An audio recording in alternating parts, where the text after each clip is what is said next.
Welcome to Car Shopping Questions and Answers. If you're car shopping right now, or you will be in the next 6 months, I want you to type me in the comments. If you are car shopping right now, or you will be in the next 6 months, type me in the comments.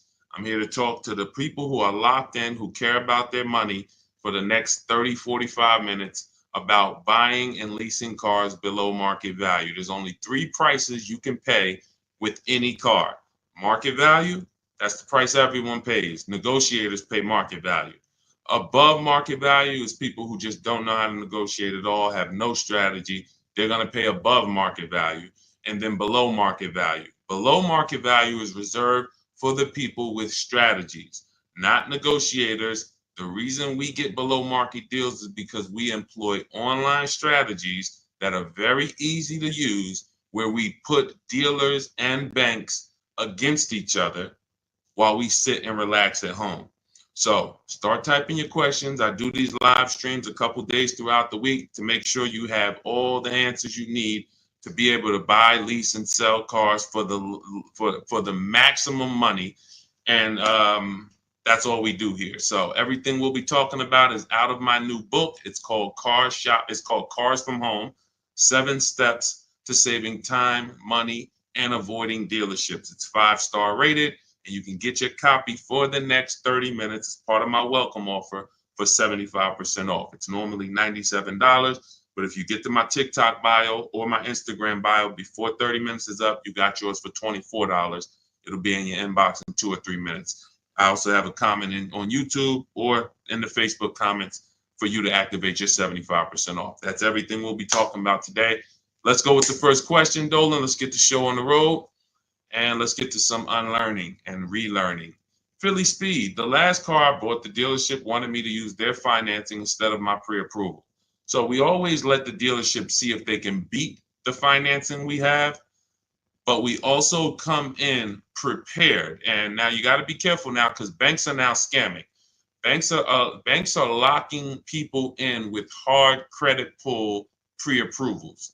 So they know that the people are hip to pre-approvals. And so I want you to pay very close attention to any company, dealership included, that tries to lock you in, because that's the exact opposite of what we do. We do not let banks and dealerships lock us in, because that prevents us from shopping their competition.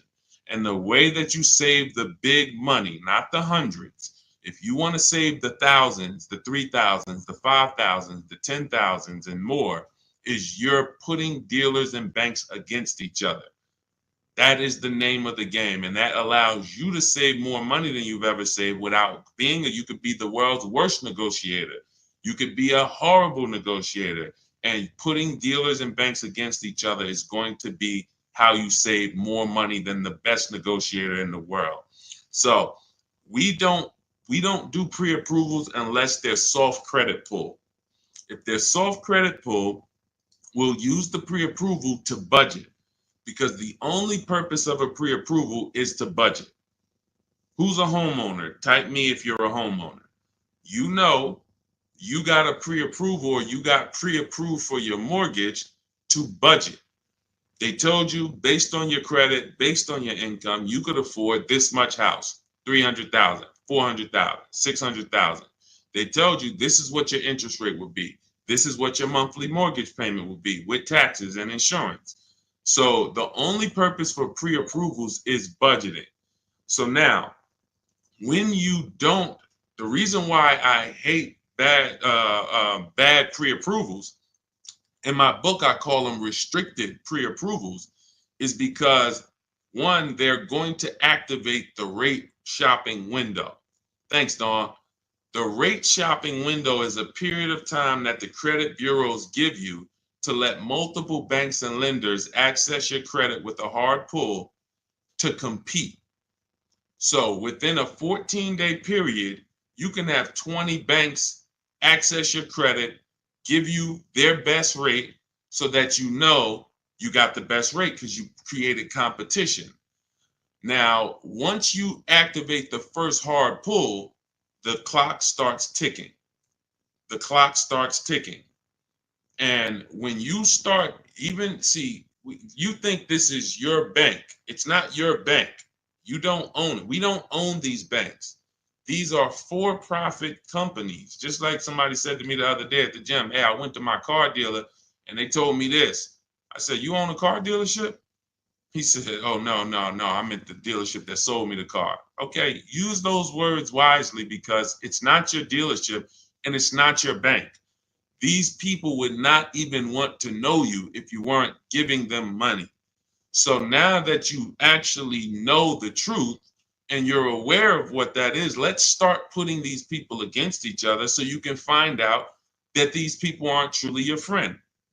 So the way we do it, I have a strategy I call the bank bidding war. This is what the credit bureaus allow. Again, you can Google Experian rate shopping, and you'll see an entire blog post that Experian put together saying how they allow you to rate shop with the hard pull, and at the end of the window, as long as you have multiple lenders within that period of time, not multiple dealers, not dealers running your credit, lenders, independent lenders, banks, credit unions, you're fine. At the end of the window, it's going to weigh on your credit like one hard inquiry. So if one hard inquiry would have lowered your credit score 10 points, 20 hard inquiries are going to lower your credit score the same 10 points because they see you're shopping for your rate. You don't get penalized for being diligent. You get rewarded because they know if you're shopping for your rate, you care about the $2,000 and $3,000 and $5,000 in your loan that you could save by getting the best interest rate. So we do this after we find our car, Philly Speed, because once we find our car, first of all, let me say this one thing. We separate who we buy our car from who we get our loan from. These two different people, because whoever wins the bid gets our loan. Whoever wins the bid gets to sell us a car. It's not the same person. It's not the same companies. What's up, Sheila? Good to see you, Sheila. So this is so once we find the dealer who's going to sell us the car, they win the bid, used car, new car. We now lock that car up with a deposit. Now we come home, we do all our rate shopping online, banks, credit unions, online lenders. I have resources in my book where you have online credit unions. Let all these people compete. Then we call the dealer and we see if they can beat it. This is how we guarantee that we're not paying 7.2% interest when we could have been paying 5.9% interest. We're not paying 6.9 when we could have been paying 5.19. That's big money. And I know you haven't been taught that. You've been taught, oh, let me just focus on this, my monthly payment. That's one of the worst things you could do is being a payment shopper. Being a payment shopper, hey, give me the $400 a month for this car. We got a deal. That is one of the, and in fact, that's the first video I made on TikTok that really introduced me to the world. Is the worst thing you could do in a car dealership. Just say, get me to this payment, we got a deal. Payments they can manipulate. $400 a month on a loan is 5 years, $20,000 on a regular loan. There could be $30,000 on a lease, $35,000 depending on the car. On a lease, could be $18,000, $15,000 with bad credit. $400 a month. There's so many ways to get this $400 a month. So you don't want to be mixing these things. You want to separate your loan shopping from your car shopping. And it's easy when you're paying cash. Cash buyers don't make these mistakes. Cash buyers still overpay. They don't get, unless they're bidding, but they don't make the mistake of mixing their payments and thinking, wow, just because I got a good monthly payment means I got a good price on the car. Absolutely not. You could have a great monthly payment, but you paid a terrible price for the car. Two totally different things. That's why we separate them. Go ahead, Dolan. I see a lot of questions coming in. Let's go. We'll keep more coming. Let's go. You ever had bad? Okay, let's go to the next question. I don't even know what that means. I don't even know what that means. Go ahead, Dolan. Next question. Maybe there was a typo.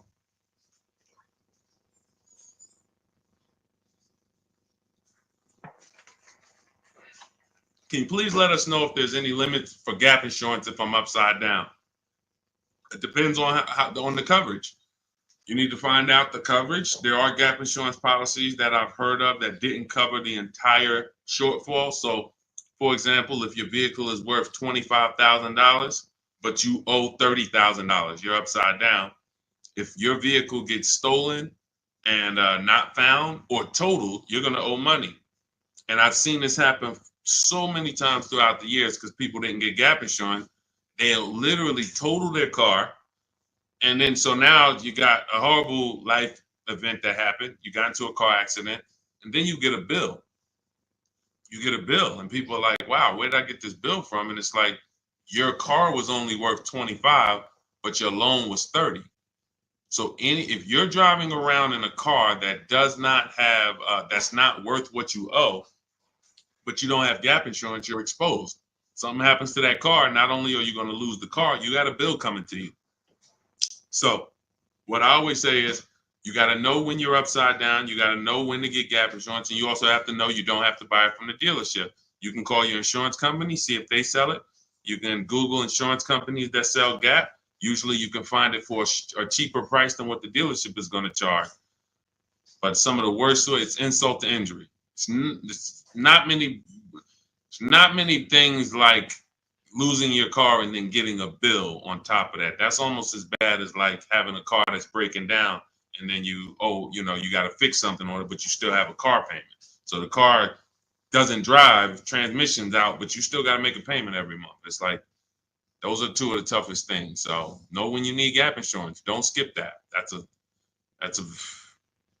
not a smart decision at all. But then check the coverage too, because he's asking about coverage. Check how much coverage. Do you have $15,000 of coverage? When you get your gap insurance policy, ask how much is covered if, God forbid, the vehicle is totaled. Go ahead, Dolan. All right. Hey, what's up, MT? I'm in the market to lease my first Mercedes. I'm looking for an S580E. Make sure you get multiple offers. So let me give you an example of somebody who shops for a luxury car, gets multiple offers, and this was an electric BMW. Where's Teddy's deal? Teddy got a $73,000 BMW i4 M50. He said he got 10 offers. Now, we use a process in my book, it's called the 25 to 5. When you're getting a new car or a lease, you're reaching out to new car dealerships. And the reason why the strategy is called the 25 to 5, because we're going to connect with 25 dealers online. Takes us 20 minutes. Using my email scripts, we're going to get 5 offers. So it's 25 connections, 5 offers, 25 to 5. Now, some people you'll see they've gotten more offers using the strategy. In Teddy's case, he said, I received 10 offers. I only used the scripts provided. Closed on a 2024 BMW, $73,000 MSRP, $856 a month. Now, here's what I always say, and Teddy is going to confirm this. When you properly shop multiple offers, you are going to see a wide range. If you shop the right way, your best offer should be $150 to $200 apart, at least that different. So your highest offer should be at least close to $200 apart from your best offer. And sometimes it's even more than that. So in Teddy's case, you can see the dealer's initial offer came at $937 using the counter offer calculator, which I have in my book. You get access to this calculator where we put all our offers in, and then it spits out the counter offers based on the best offer we received. He said I counted at $829. He came back at $856. That's where he closed the deal at. So $856, $73,000 vehicle. That's a 1.1% lease. The way you judge your leases is you divide the monthly payment into the total MSRP, and that gives you what the percentage is. So he got a 1.16% lease. But here's what's very important. My highest offer during this process from a different dealer was $1,123. $1,123, even after his counters. So when I tell you that 80% of dealers are overpriced, had he been inside that dealership that was $1,123 trying to negotiate, it would not have mattered how great of a negotiator he was. The $1,123 dealer is not coming down to $856 because the $1,123 dealer is an 80% dealer. They're not going to sell the car if they can't make a certain amount of money. And that's what the 80% do. They'll discount and say, that's the best we can do. They're not lying to you, but it's not the best their competition is willing to do. So if you're in a dealership that's an 80% dealer, this is why I said at the beginning of the stream, negotiators lose all the time. Great negotiators who don't use a bidding system lose all the time. I don't care if you're in sales. You say, Deshone, I've been in sales. I negotiate for a living. You lose all the time because there's no way for you to know the bottom of a vehicle. You don't know, is the bottom 7,000 off? Is it 3,000 off? Is it 15,000 off? What's the bottom? And the only way for you to know the bottom is to get multiple offers from multiple dealers and see the one who gives you the best offer. That's what confirms what the bottom is. So this is what you do. If you're talking about leasing an S580, this is what you do. You get multiple offers. On an S580 $100,000 car, you should see a $400 swing from your best offer to your worst offer.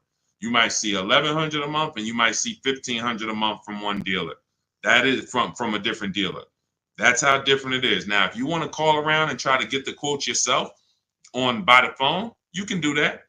We don't do that. We use email because I believe that most people don't like talking to car dealerships. Believe it or not, there are some people who do, and God bless them. Go ahead, do your thing if that's you. Start calling around. But if you're like, you just want to be able to copy and paste and use emails, that is all in my digital book, Cars from Home, 7 Steps to Saving Time, Money, and Avoiding Dealerships. It's already 5-star rated. Thank you to everybody who's taken the time to write a review about the book. This is one that we got the other day. Marguerite, I started pulling these up. This book is a must if you're thinking of getting a new or used car. So much has changed in the process since I bought my car 40 years ago. Think of it as a workbook. Even though you finish the book, you'll refer back to it several times. This is another one that I snatched.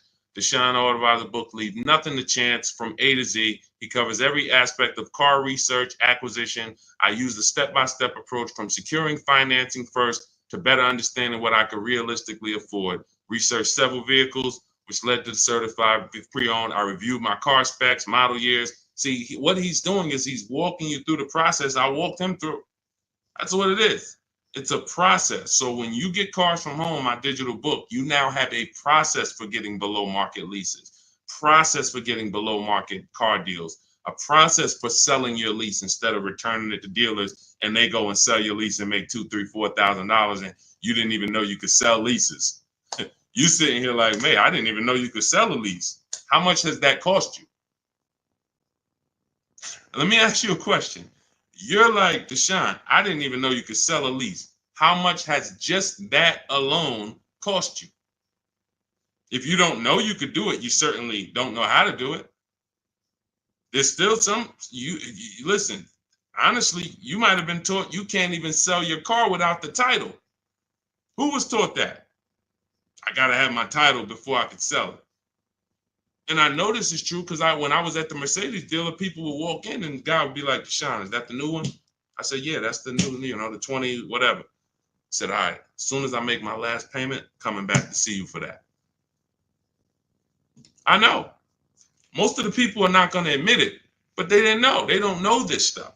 So the reason why we have to get, I'm talking to you who are honest, who are willing to be honest and willing to take the bad news, because that's how we change.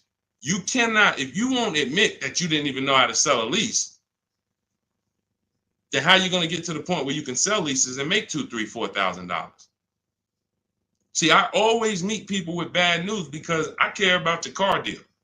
I'm not the person who meets you and says, hey, Milton, you're doing a great job. Brandon, Rindy, you guys are just doing a great job buying these cars. Look at your deals. Wow, you're getting 1% leases. Wow, look at all these offers. You're getting $5,000, $10,000, $15,000 off on all of these offers. Great job. Oh, man, look at your pre-owned car. You got a huge discount. Originally, this car was $50,000 and you got it with good mileage for $26,000. Wow, you got a great discount on this pre-owned car. That's not how I'm meeting you. That's not how I'm meeting you. I'm meeting you. You don't even know that you should be getting the new price of a used car. You're looking at a used car. Duh, I'm looking at a 3-year-old car. Deshone, how do I know if this is a good deal? Well, we need the brand new price. What was that car brand new? Was it 50? Hey, when I was looking at my Infinity truck, I was buying an Infinity truck 2 years ago. I was looking at 4 white ones. 4 white ones. They were between $30,000 and $32,000. Now, most people would have just said, oh, well, let me pick the best one. Close my eyes, did a roulette, and they would have got in trouble. Why? Because I know, which is what I teach you in my book and what I teach in these streams, you have to get the new price. So now I get the new price and I find out one of the vehicles brand new was 46, one was 48, one was 52, and one was 54. Brand new. So all of those cars, when they were 30 to 32, they look similar. Oh, they look so close in price. But once I understand that, oh, this one's 46. That one has $8,000 more equipment in it. The price became far. It became clear what value was the best. Somebody would have picked the $46,000 car and said, oh, well, that one they were asking the lowest price. Meanwhile, for $1,500 more, you could have got $8,000 more equipment. This is value. So these are the things when I meet you, this is how I come. Deshone, I know I made a lot of mistakes. I'm willing to hear the bad news so I can get to the good news, so I can stop making these mistakes. That's all we're here for. And if you could take that, then we're going to be fine. You're going to be just fine. I can help anyone get below market deals who's willing to unlearn. That's it. If you're willing to unlearn, you're good all day. Okay, so that's what you do, MT. Get bids, multiple bids. You need to get at least 5 bids for that Mercedes before you make a decision. Once you get the 5 bids, you'll have a clear winner. That's who you do business with. Go ahead, Dolan. And matter of fact, let me show this Mercedes discount too. Just so you know, MT, we just had somebody who got a Mercedes.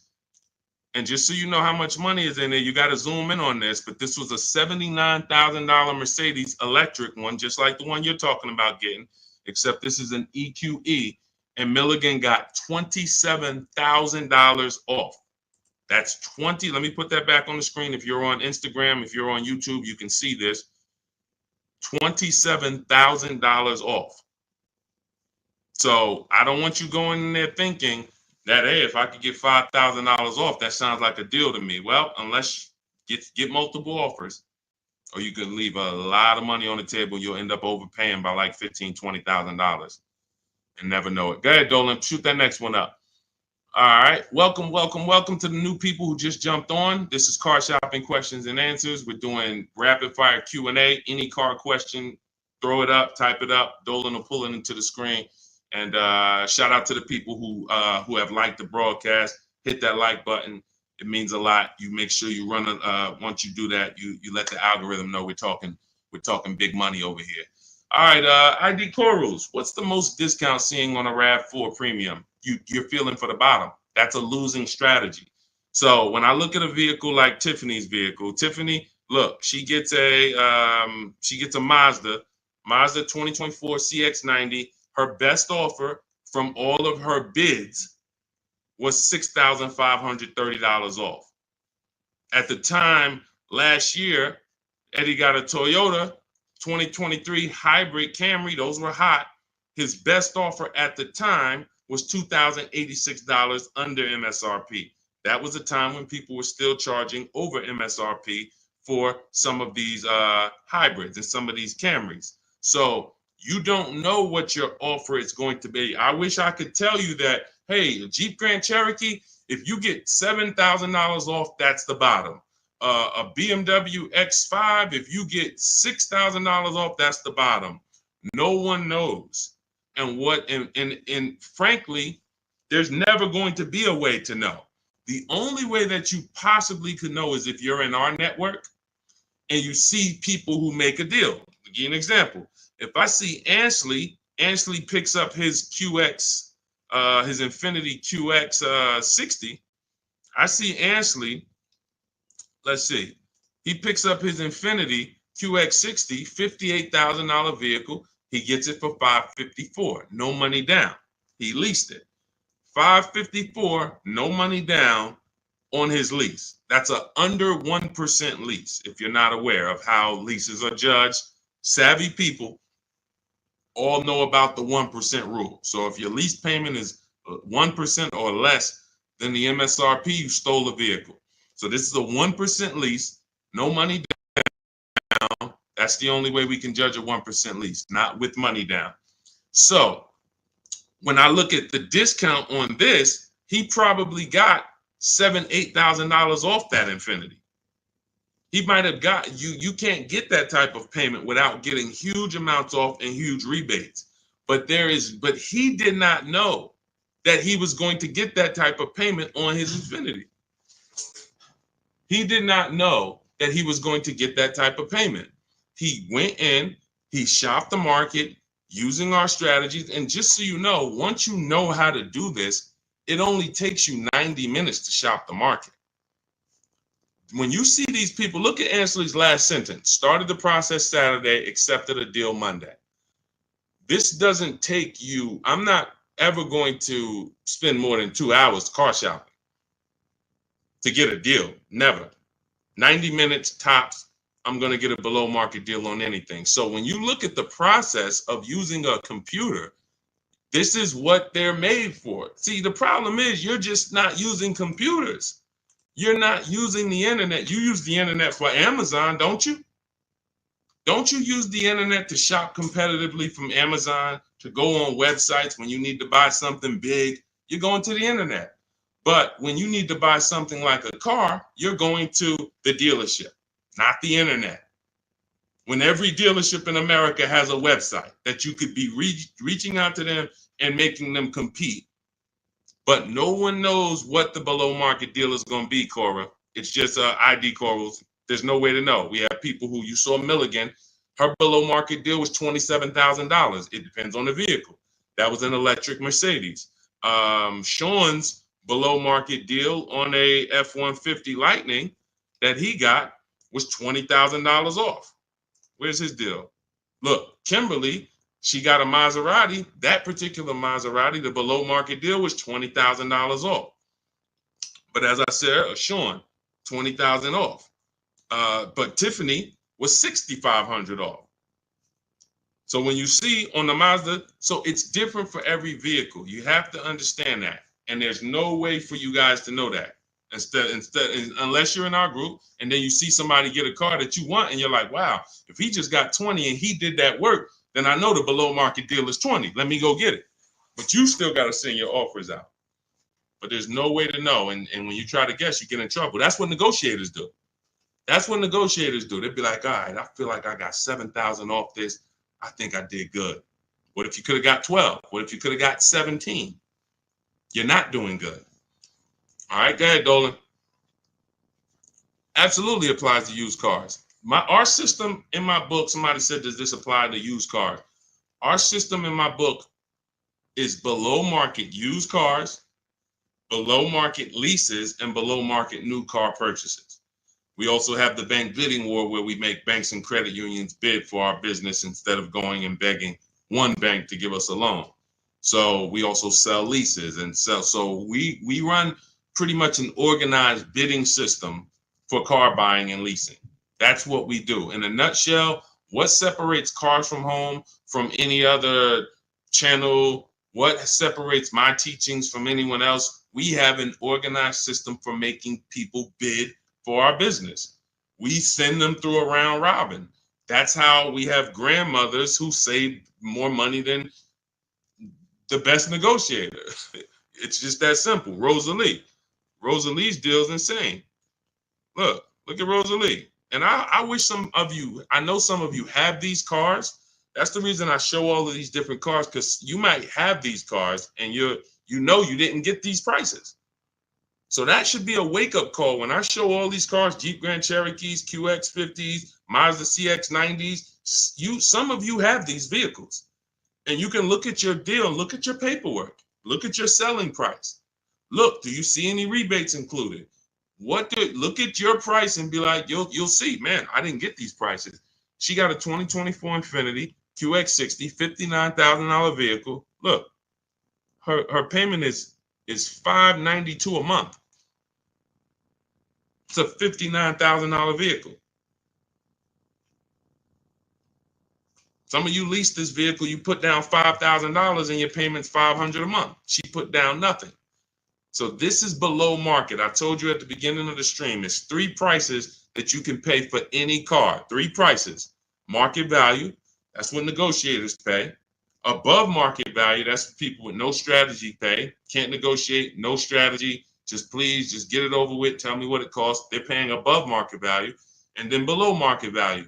Below market value is reserved for the people who know how to make people bid and compete for their business. Okay. All right, go ahead. Every time you get a hard pull on your credit, it brings down your credit score. That's why you want to mix them with, you want to have, all right. So first of all, you want to understand that this is called the bank bidding war. And this is an organized process that we created based on what the credit bureaus allow. The credit bureaus allow you to have multiple banks and lenders access your credit within a certain period of time, and it will show as one hard inquiry on your score. You'll see the inquiries, but the score, where one inquiry might drop your score 10 points, you could have 20 inquiries, but it's still going to be the same 10 points.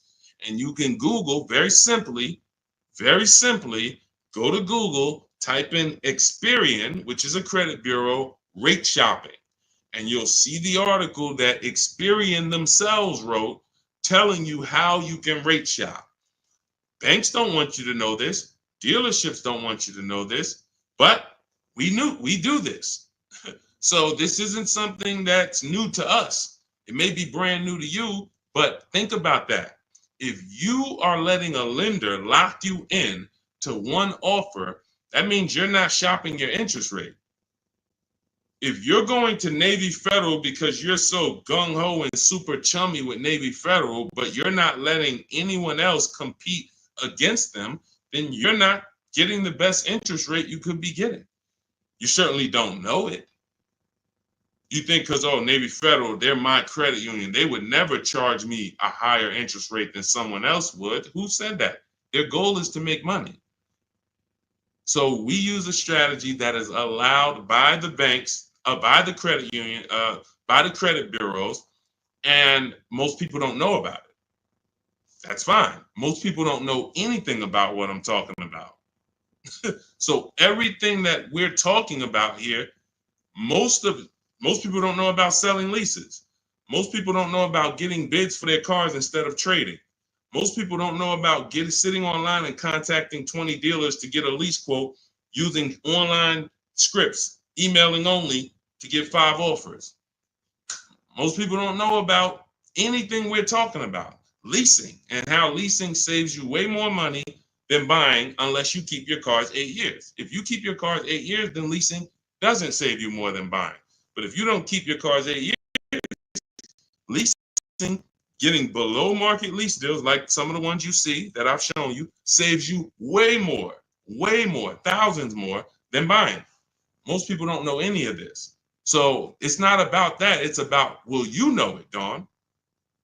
I don't care about what most people know. I care about the people who are like, look, I want to know this.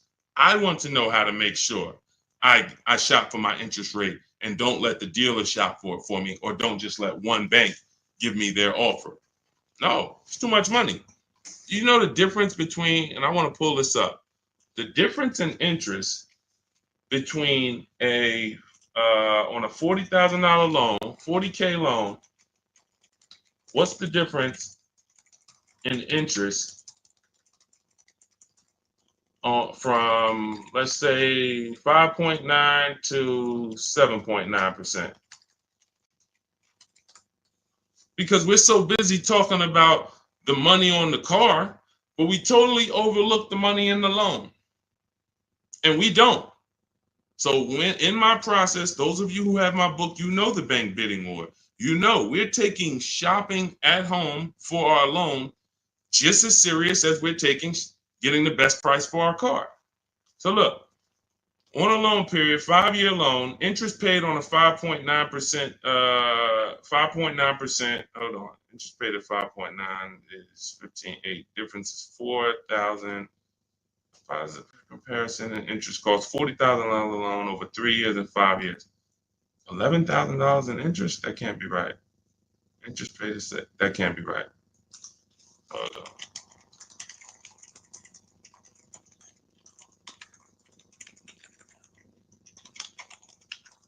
$7.9%. How much interest is paid on a 5-year loan? 7.9%. Could be over $15,000. That's impossible. 7.9 is that's impossible.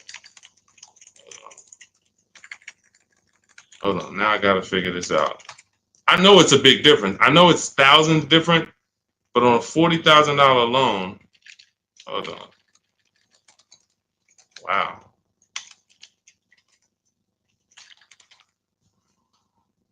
All right. So if I put in a $40,000 loan, 60 months,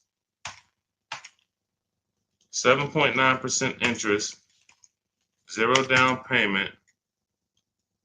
Forget about sales tax. Let's see, calculate. All right. Principal, interest. Why is it not giving me? Here we go. Total loan interest is $8,500. Okay, that sounds more right. Okay, so on a $40,000 loan at 7.9, interest is $8,500. Now at 5.9, interest is $6,200. $6,200 versus $8,500. That is $2,300. $2,300 from 7.9 to 5.9. So when Navy Federal gives you a 7.9% rate and you're just like, oh, well, I guess I'll just take it. That's my credit union. And you're not shopping them.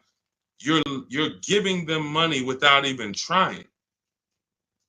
And everything we do is quick, simple from home. But you need to understand how much money you have given to these banks and dealerships by just not making them compete. You're not just magically getting big money off and saving all this money. That's just not, it's too much money in car deals. Go ahead, Dolan.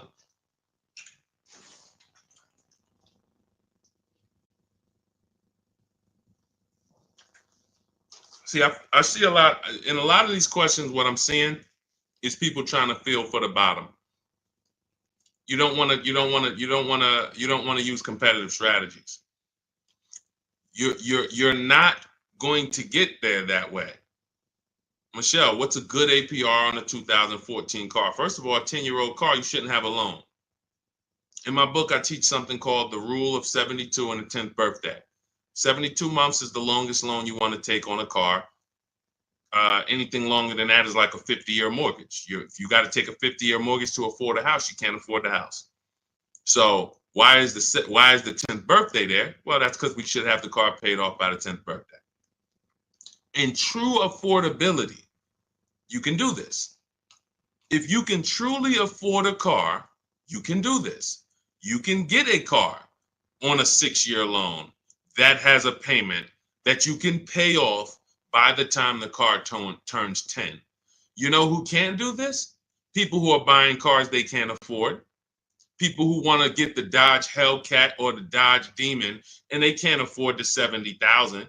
So they're going to get one that's a 2017 with 90,000 miles on it, and they're going to pay 15 for it, 15,000.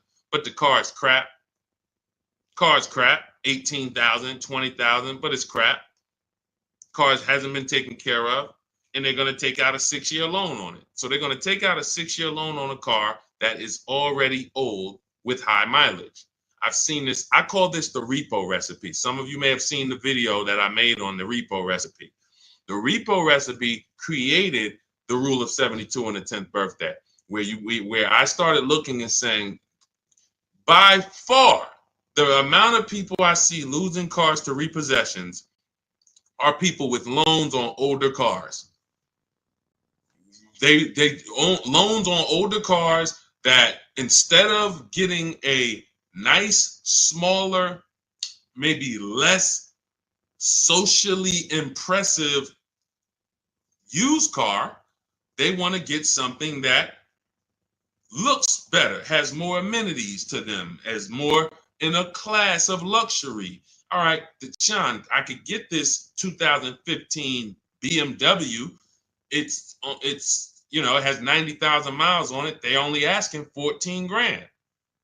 It's a horrible decision unless you can pay cash, because all you're doing is investing in a car for 5-6 years with payments that is already due for repairs. At 10 years old, the car you're asking about, Michelle, is already due for repairs. This is the age of the car. This is the age of the life cycle of the car where repairs should be normal. 10 years old, the car should be paid off. And every 2 years, you go to your mechanic. Hey, what does it need? They say, okay, hey, you got to put 1,000 into it. You got to put 800 into it. No problem. Here you go. Let me keep my car running. That's the age of repairs. But when you're starting a fresh loan on a car that is in the age of repairs, this is what I call the setup for the repo recipe, because you're going to now get this payment, $400 a month, $300 a month, $500 a month, whatever it is, and you now have a surprise. Hey, car's breaking down. Hey, what's this light flashing on my dashboard? Hey, what's this going on? What's this sound I'm hearing in the back? That's because you bought a car that is in the age of repair and you just bought it like it wasn't. See, if you drop cash on it, 15 grand, I don't got no problem with that. Because now you're going to say, all right, Deshone, I bought an older car, paid it off, but I'm going to put some money to the side just in case things go wrong. Perfect. But when you're making your car payment and you're paying your insurance and you're putting gas in the car and you have to do an oil change, and then something breaks and it costs you $2,000, you're gonna see the repo recipe, because you're gonna be like, wow. And God forbid something major happens, like the transmission goes, or a head gasket goes, or the engine goes. Oh, forget it. Now you're sitting there with a $400 payment on a 10-year-old car that literally you still owe $16,000 on, and it doesn't even drive. You need an engine. Happens all the time. I've been seeing it happen since 2006 when I got in the car business. And what's the reason? Older cars, long loans. Let's get these older cars, instead of being frugal and saying, all right, I could afford $300 a month. Let me go get an inexpensive, smaller used car that I can get something that's 5 or 6 years old, where it'll take care of me. It's not going to have all the bells and whistles because I don't have the budget for that, but it is going to be dependable. It is going to get me from point A to point B. It will allow me, it won't surprise me. I'm not going to come out one day to go to work and the car is broken down on me. Now I'm calling out of work and I got to call a tow truck and all of this stuff you're going to have with this 2014.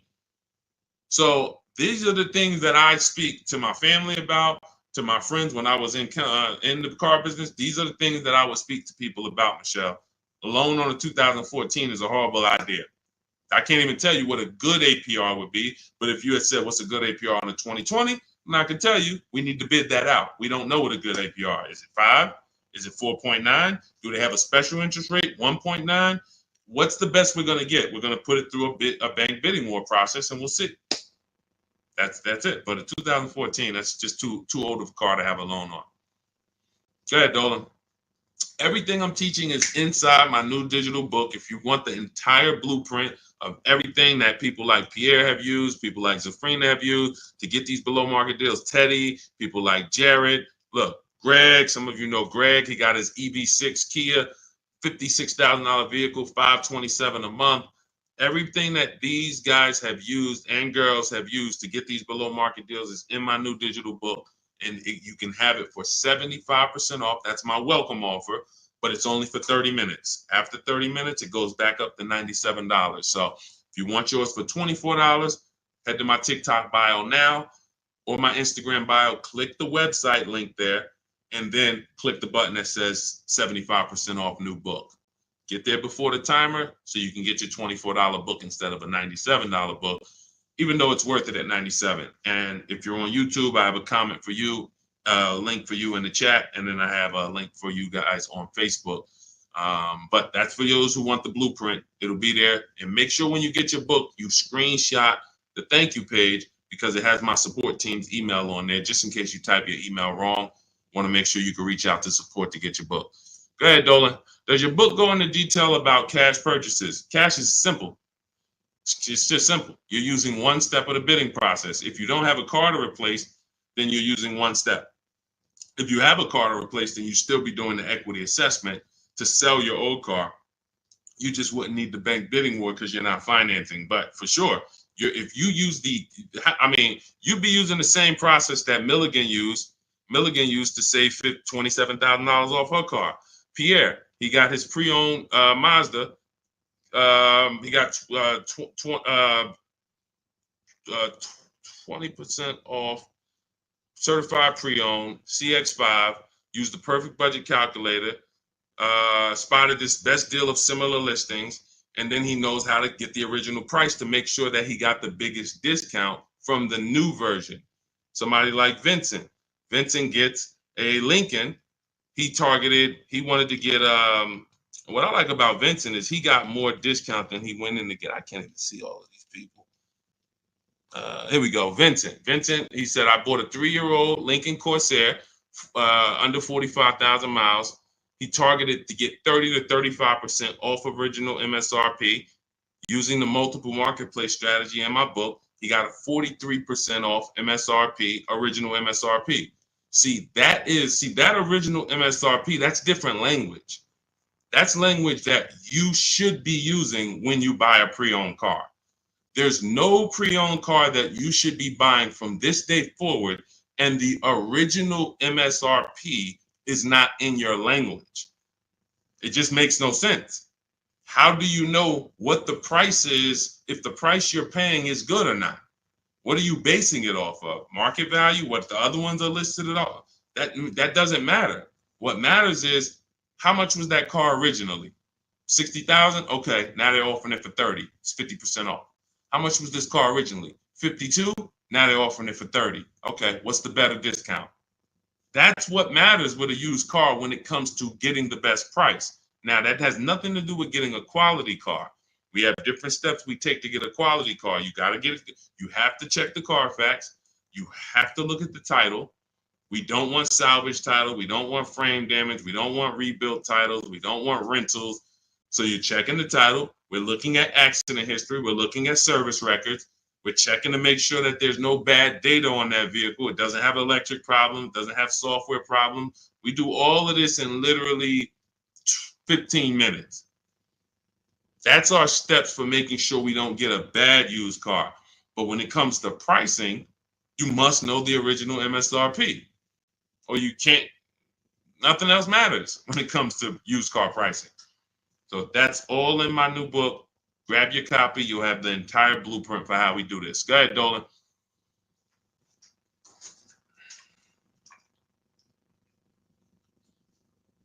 What do you do if your loan is upside down and you want to lease? Transfer it over. In my book, we have 2 ways to get out of a negative equity. There's 3 options with negative equity. 2 lead to a car, 1 does not. So just so you understand the severity of negative equity I call the bad credit for people with good credit. Because when I was at the dealership, people walk into Mercedes, and if they left with they could have an 800 score. If they had too much negative equity, they were not leaving with the car. So there's only 2 things that I've witnessed in my career that stop people from getting deals on cars. Credit's too bad, negative equity. So that means it's a serious thing. So what I say is understand the cause. The cause, which you seem to know already, Lavis, is you should be leasing, but you buy. That's why Lavis is asking about going from a negative equity deal to a lease, because the taking out 5-year, 6-year loans is what you do. Then you go and you replace those cars in 2 or 3 or 4 years. You have negative equity. Happens all the time, especially to you who doing no money down deals. And to those of you who are putting down like 5, 10 grand, you don't have any negative equity, but you're losing that money. You're not getting that money back. You put down 5 grand, 10 grand on a car, then you come to trade it in 5 years, and you come to trade it in 3 years. You're not getting that 5, 10 grand back. You don't because it's just the car depreciates too much. So you're just throwing money at these cars that is not coming back to you. When you are going for a lease now, we have 2 ways that you're going to transfer to a lease from a negative equity deal. We're going to do our equity assessment. You're going to go to CarMax, go on these websites, CarMax, Driveway, Carvana, KBB, Instant Cash Offer, Car Gurus, and AutoNation. Sell my car. 6 offers. So they're going to give you 6 offers on your current car. Now, that is going to be the smallest amount of negative equity that you're going to have, because that's the best offers you're going to get. These are companies that fight every day to buy cars. That's what they do. So they're not lowballing. They're not saying, hey, we'll throw out one number here and then we'll negotiate. Hey, Charlene, good to see you. Good to see you, Michael Singleton. They're not doing that. They're coming in and saying, all right, we're going to put our best offer online. And then when we inspect the car, if there was something that you didn't tell us about the car, if there was something that you left out, we're going to need to deduct that when we inspect it. So they're putting their best offers online right there. And so that means that's going to be your lowest amount of negative equity, because you're getting the most for your car if you sell to one of them. So let's say your highest offer comes from a Car Guru's dealer who wants to buy your car for $19,000. Let's say you owe 21. You owe 21, they want to buy it for 19. Hey, Steve Long, what's going on? Good to see you. What should you do? You should pay the difference, because when you pay the difference, you're closing the deal with the least amount of negative equity. That's what you want. You're closing the deal with the least amount of negative equity. And so when you go buy your car, your next car, or lease your next car, rather, in your case, negative equity has nothing to do with the deal. So that's what you would prefer to do. Pay the difference and then go out and get bids for your lease and then do a clean deal. But now let's say, they offer you 19 and you owe 29. So you are now $10,000 upside down. You can't pay the difference. I don't have 10 grand to pay the difference. Okay. Now what you have to do is you have to transfer that negative equity to your next deal, which means you have to trade your car in. And we don't trade. We don't like trading because you can't get bids. What's up, Dion? Good to see you. You can't get bids. The reason why when y'all hear me say trading is a curse word is because you don't get the money your car is worth trading it. You don't get the money anything is worth trading it. So now you've bought this car, you found this deal, but now you have to go to the dealer and say, all right, I need you to take a look at my car. Now, what happens if Carvana offered you 19, but this dealer can only pay 17? It's just all they can pay. They can't match that offer. So you're going to have more negative equity in most cases when you have to do this. So, but that's okay. If you can't pay the difference, this is your only option. Now, it's very important for those of you who are trying to do negative equity trades and then go into a lease that you understand loan to value ratios, because that's what's stopping you from getting your deals. When you go to buy a car, the bank usually gives you 20% above the value of the car.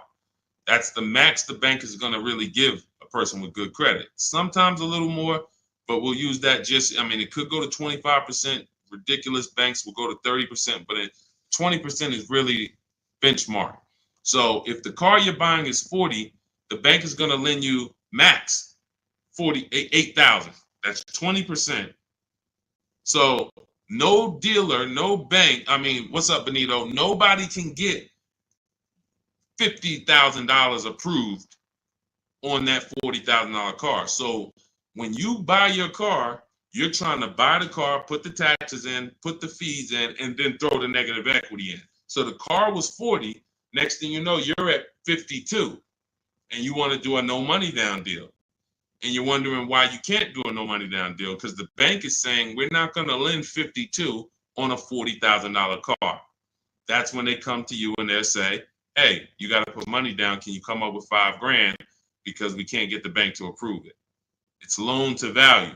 Now, also, what you need to keep in mind is when you can get big discounts off the vehicles, you can actually bring over more negative equity. When you look at Sean saved 20 grand off his vehicle. If he had to throw 7 grand negative equity on there, he could do it. If you had to throw it, honestly, he got a $20,000 discount. If he had to throw 20 grand of negative equity on here, he could do it. Payment's going to be high, but he could do it. It wouldn't affect the loan to value ratios because he got a huge discount off the vehicle. We talked about Tiffany. She got $6,500 off of her vehicle, her Mazda CX-90. If she wanted to slap $7,000 of negative equity on top of this deal, she could do it because she got a big discount. And the bank says, well, we're basing the loan off 44, not the fact you bought it for 36, 38. You got a big discount, but that we don't care about that. We're looking at 44 and we'll lend up to 51 or whatever. So if she gets $7,000 off and she wants to throw $7,000 in negative equity, the bank's going to say that's fine, no problem. So it has a lot. It has a lot to do with how much negative equity you have, and also what is the vehicle you're getting and how much discount did you get off that vehicle. That's what matters. So make sure you understand what's causing negative equity, which is for you. So because, like I said, Lavish seems to understand she's going into a lease, but the cause for negative equity is buying cars when you should be leasing. Very simple. Yeah, Bella, that's a $7,500 rebate, and that's not the only thing you should be thinking about. Like you want to look at what discount can you get in addition to the $7,500 rebate. That's how we have people that are saving, $15,000, $10,000, $20,000. They're getting the rebates for the electric vehicles, but they're also getting huge discounts from the dealers that are winning the bid. Go ahead, Dolan, shoot the next one out. Okay, all of this is in my new digital book. It's called Cars from Home, 7 Steps to Saving Time, Money, and Avoiding Dealerships. This is the blueprint. This is 14 years of car business experience with Mercedes, with General Motors, and running my own brokerage and teaching thousands of people online how to get these below market deals and using a system. We don't wing it. It's not an accident. It's not like, oh, I hope this works. This is a particular set of things you do online to make dealers and banks bid, and success is guaranteed. If you trust my process and forget about your old way of no process, you will be fine. The success is guaranteed. So as part of my welcome offer, you can get the book for 75% off. It's normally $97 because it's worth every penny. I didn't want to price the book like it was a regular book because it's not. So it's normally $97, but for 30 minutes, you can get your copy for 75% off as long as you get to my TikTok bio, click the picture of me before 30 minutes is up. The welcome offer is only 30 minutes, then the price goes back up to $97. So you can go to my TikTok bio, go to my Instagram bio, click the website. You can go to the comment section on YouTube or the comment section on Facebook. Click the link and get your 75% off. But make sure when you get your book, you screenshot the thank you page because it has the link right there to open the book. And then I also email you a copy, but sometimes you'll type your email in incorrectly and we can't email it. So you'll have my support team's email just in case. Is Capital One a good option to finance a car? We get bids. We spent a lot of time. You must have just jumped on, Jen. We get bids. There is no bank that is giving you the lowest rate. If a bank always gave you the lowest rate, they would be out of business. So when we consider what lenders, why do you think there's people in the money business? There are people in the money business. They don't care if you buy a car. I see you, Genome Hamilton. We'll get to you. Get that question from Genome on Facebook. Dolan next. So why do you think there's people who are in the loan business? They don't sell cars. Banks don't sell cars. They sell money. So when you just see the overpaying, I told you guys, it's 3 prices you can pay for anything you get. Market value, above market value, below market value. That means you can get a market value loan. That's the average. You can get an above market value loan, which is above average, 2-3 points higher than what you could have got just because you were lazy. Now you're paying not 8.2%, but you should have been paying 5.7%. But you just didn't bother. You just said, okay, I guess this is it. But below market deals come from competitive offers called bids. So when you are when Capital One should be a bank that you get a bid from, Navy Federal, Bank of America, Community Credit Union, Lightstream, everyone and anyone should be in the bank bidding more, because the more the better. So when you get my book, you get the bank bidding war blueprint. For those, every time you're going to finance a car, you would use that process to make banks and credit unions bid for your business, so that you guarantee you got the lowest rate. You don't drive off hoping you got the lowest rate when you didn't even make anyone shop. How would you have the lowest rate? There was no competition. We cannot get money off when there's no competition. The big money, the thousands of dollars off that you're seeing, is reserved for competition. This is reserved for people who make people compete for their business.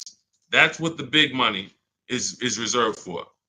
Look, 4 days of leasing like a boss. Started with a Kia Telluride EX. That was my first choice. 15,000 mile a year lease, range from 642 to 753. Moved to Honda Pilot EX. All-wheel drive is choice B. Got quotes between 616 and 719 after contacting every dealer in North Carolina. We do this totally online, so Melissa's talking about the entire online process. The dealer I ended up leasing from originally quoted me 719, came down to 616 in 3 days, 0 at signing, 0.13% lease. This is what it's about. Competition. She knows she got the best price. You can't go to her and be like, Melissa, you think you could have did a little better? She's going to be like, look at all the offers I got. Do you think I could have did better? You're going to look and say, no way. See, competition is what gives you the peace of mind. Every time you buy a car, why don't you have peace of mind? Why are you driving away hoping? Driving away, oh man, you think we did all right? Should we have gotten tried to get more for the trade in? Shoot, we ended up putting 3,000 down. We only wanted to put 1,500 down. This is how you're leaving the dealership. Why? Because you're not making people compete. So when you're not making people compete, you're begging for discounts. And you have no leverage to be able to compare to even know that you got the best price. You have nothing to compare it to. So when people come on the stream and they're like, hey, Deshone, I'm paying $519 a month for this car. Is that a good deal? You have nothing to compare it to. Hey, I got a 2019 Mazda 3 for $17,000. Is that a good deal? You have nothing to compare it to. But if you had seen 7 Mazda 3s and then the one you got, it was originally, $31,000, but you paid, $17,000 for it. You know this. And this stuff is simple. This isn't building rocket ships. But this is reserved for the people who care about their finances. Everyone doesn't invest. Everyone doesn't save. Everyone doesn't, take financial literacy seriously in any way. But there are opportunities that flash past all of us where we can absolutely benefit from learning things that other people don't know. If you learn how to invest in stocks better than other people, you're going to do better than other people. If you learn how to get cars less than other people, you're going to get less than other people. This is not by accident. But you got to focus. This is your second most expensive purchase. So this is only for the people who are focused. This is for you. The blueprint, everything, my book, anything I do, the streams. The streams aren't for distracted people. We can't do nothing with distracted. There's people on here right now that got me on one channel, playing video games on the other channel, and then eating with another hand. And they think it's hard to win like that. And we're going to talk about a $30,000, $40,000, $50,000 transaction, and you're not even really focused. So I want the people who are focused to understand your success is guaranteed. Just by being locked in, your success is guaranteed. Because we have a process that you can trust that you no longer have to wing this car buying thing. I've been in this thing since 2006. Car buying is very predictable. New cars, used cars, leases. There is nothing a car salesman is going to say or type to me or send to me in an email or send to my people that I haven't seen before. I used to have to send those same emails, copy and paste them. It's so predictable.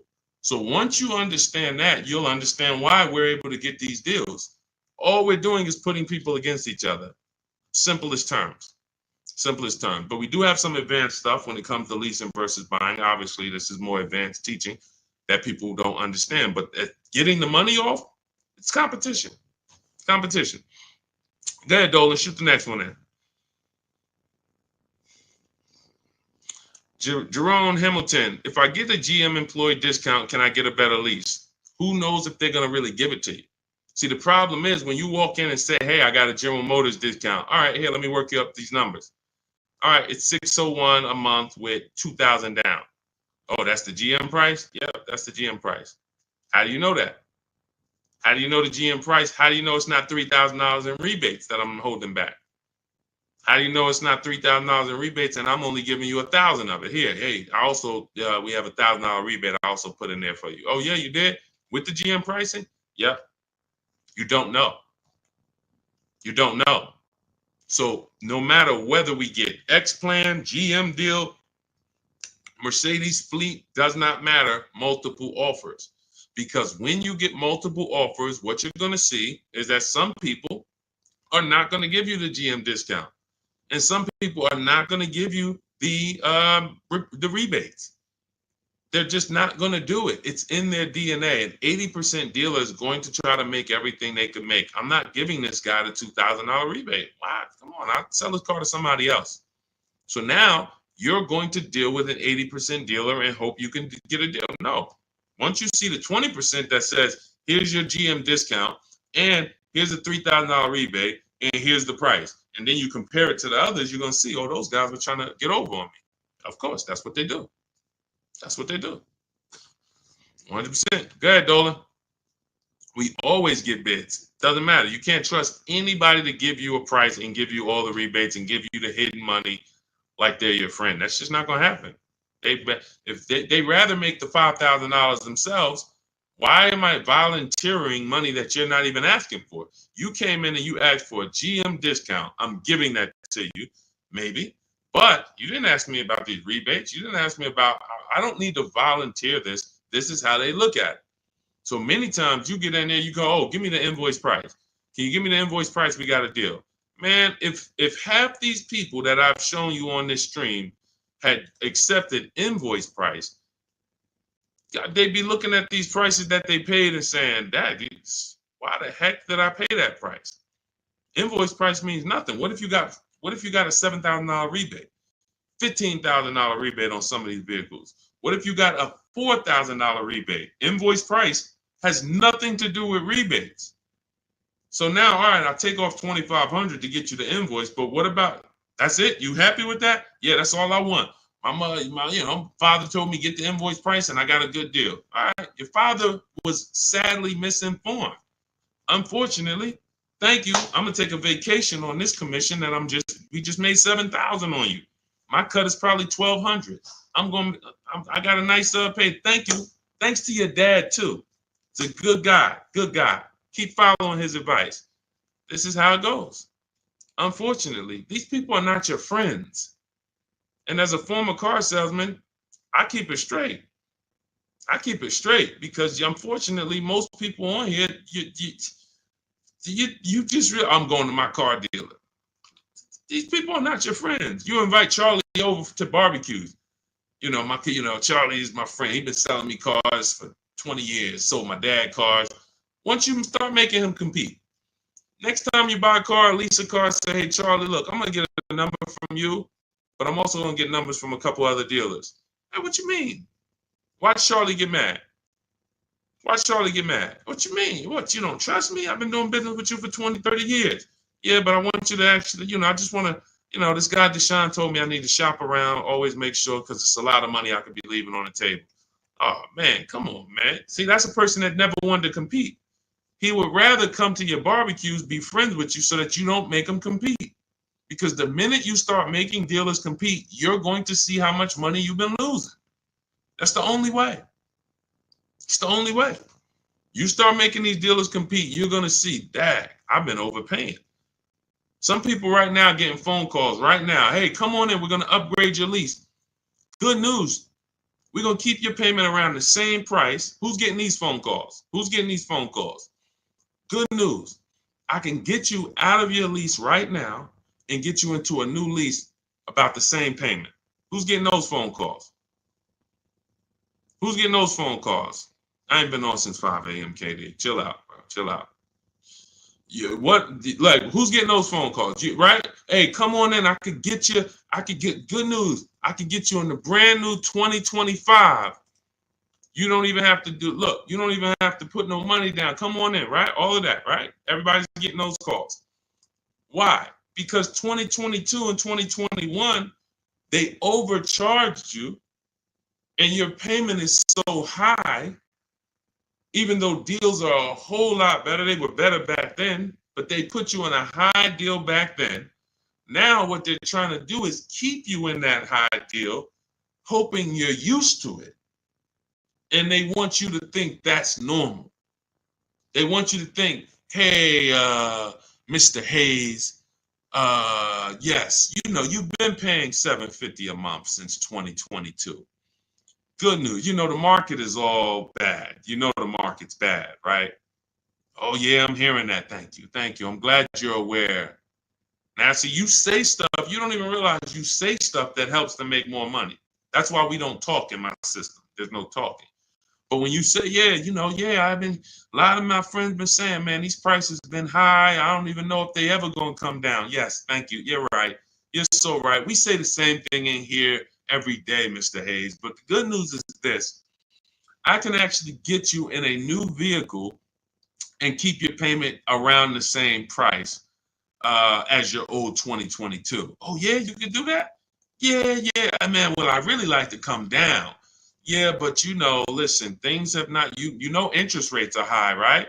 Have you been following interest rates? Yeah, I have been seeing that they're high and they've been high for a minute. Yeah, so that's all affecting the prices we can offer now. But, normally your price will go up by about $120. Normally you go into the 2025, but, I see you bought a car in the past and I was able to pull some strings, work with my manager, and we can get you on a new one, keep your price around the same. Okay, all right. When can I see it? Come on down. When can it come down? That price should be dropping from $750 to like $520 because the market is entirely different. There's been great deals out here since the daggone pandemic. It's been great deals. During the pandemic, we helped Bonita. Bonita got her Telluride. She got it for $600 a month during the pandemic. That's why I always show her deals. $600 a month. People are leasing these for $800 a month, $900 a month during the pandemic. This was 2022 when people were leaving out of the dealerships with axes in their heads. Couldn't believe how high they were paying. She believed $600 a month, her dream vehicle. So these deals have been out here. Look, Greg made this deal. Look, we've been making deals, below market deals. Look at Danielle. $44,000 vehicle, $550 a month, no money down. Charles, Palisade, $48,000 vehicle, $597 a month. Hyundai Palisade, top 5 SUVs in the market the last 3 years. So the people who tell you there's no deals, they don't know how to get them. So yes, when you go into, when you don't have strategy, I told y'all, I've said it, I think 3 times, maybe 4 on this stream. There's only 3 prices you can pay. Market value, that's what all the negotiators are going to pay. They think they did well. All they did is pay the average price of a negotiator.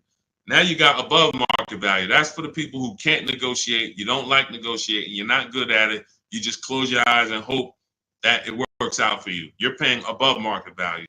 And then below market value, which is what you see these people pay because they're not negotiators. They make people bid.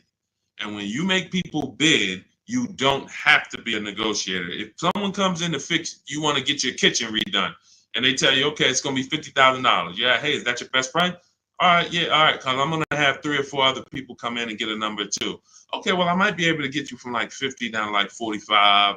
Okay, it's all right. I'm going to have another person come. Another person says, I could do it for 41. Another person says, I could do it for 60. Okay, another person, I could do it for 42.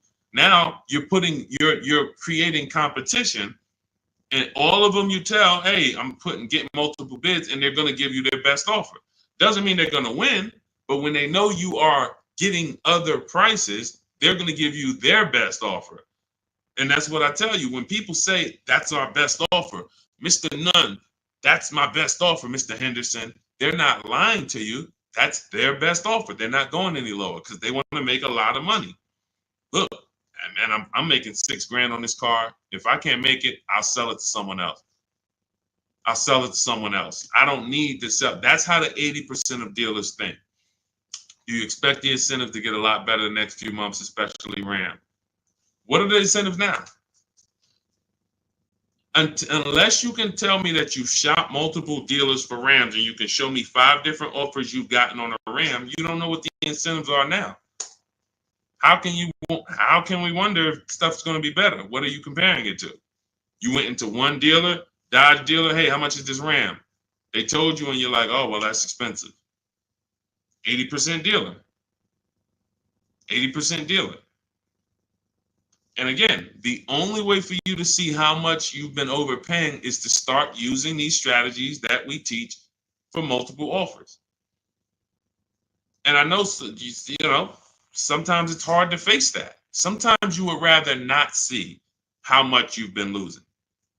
And that's understandable.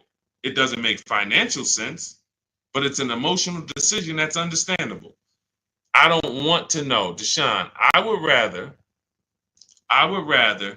keep shopping the way I've been shopping and save no money or the same money rather than shop the new way and then see that the old way was costing me tens of thousands of dollars.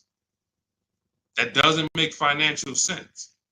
But the people when you ask, are the incentives good? You got to know what the incentives are now. That means we run the market. When I was shopping for my mother a couple years ago, I ran all the offers on a Mazda CX-5 for her in October. I didn't like the deals. I didn't like the lease offers. I contacted them again in November, emailed them all again. Hey, what do we look like in November? Didn't like the deals. Emailed them one more time in December. Or one of the dealers actually reached back out to me and said, hey, I got this car coming in. We did the deal in December. That is keeping track of incentives. That's monitoring programs. If I shop the Ram right now, it'll take me no more than 60 minutes to get literally 5 to 7 offers on Ram. Using my system, the 25 to 5 strategy in my book, I go into the book, I literally use my scripts, and in 60 minutes, 90 minutes, I'll have 5, 7 offers on Rams. That's just how it works. So now I'm able to look and see, all right, what type of discounts are they offering? What are the incentives? What are the programs? Do I like them? Do I not? All right, let me check back let me check back next month. Let me see if there's any new incentives. So that's the way it works. That's the way you move the market. We have to be able to monitor what the deals are. But I see, unfortunately, there's a lot of you who you want to try to fill for the bottom. That's just what you've been trained to do. It's a losing strategy. I would love for you, if I was still at the dealership, I'd love for you to come and try to fill for the bottom. Especially if I work for a manufacturer where we got rebates a lot. Come on in, fill for the bottom. $3,000 off is a good discount. When's the last time you got $3,000 off a vehicle? I just think, I think I might be able to get more. Okay, listen, we settle at 5. You don't know I had a $5,000 rebate, so you're just not going to know. So you can sit here and feel for the bottom all you want. It's not going to work. You're still going to leave wondering, hoping it's a losing battle. That's why I'm trying to tell you, stop doing it. Stop doing it. You're asking, okay, what's a good interest rate for this vehicle? You're trying to feel for the bottom instead of sitting at home the way my book teaches you and making people bid and come to you and have all of these people begging for you to do business with them. Oh, how much discount should I be getting off of a Toyota Camry? Feeling for the bottom. Instead of sitting at home, contacting 25 dealers online, using my strategies, using my scripts, and saying, okay, now I got 7 offers on a Toyota. Oh, I see the biggest one is giving me 5,000 off. Okay, that's the market. That's the below market. You cannot feel for the bottom. You can keep doing it. It's just a losing strategy. You're never going to get the discount, the maximum discounts, feeling for the bottom, walking into a dealer. It's just never going to happen. So for those of you who are tired of that, you're like, I don't want to be feeling for the bottom anymore, Deshone. I don't want to be worried about being a good negotiator, Deshone. I want to be able to have a plain, simple system for getting dealers and banks to bid for my business. That's what Cars from Home is, my digital book. 7 steps to saving time, money, and avoiding dealerships. You can get your copy for 75% off. That's my welcome offer. In my TikTok bio, click that picture of me, or click my Instagram picture. Go to my bio, click the website, and then you'll see a button to activate your 75% off your book. Grab it. It'll be in your inbox. You'll have all the strategies necessary for paying these prices, the same prices you've been seeing me share throughout the stream. Or if you're on YouTube, I have a link for you in the comments. If you're on Facebook, I have a link in the comments for you. Grab your book, use it, and shop empowered. The old days are over. The days of going into dealerships, over. Spending more than 30 minutes in a dealership, over. You'll never do that again. Begging for discounts, over. Not knowing what to say, hoping, oh man, they told me don't tell them I had a trade. All of this garbage that they've been none of this stuff works because you're not employing competition. So all of those days of that's over. Watching social media videos, all right, man, let me try to remember this. All of that is over because we have the blueprint. It's already 5-star rated. You can Google it. Thank you to everybody who's reviewed the book on Goodreads. We appreciate you. We couldn't get to this many reviews and a 5-star rating without you guys taking the time to rate the book and review it.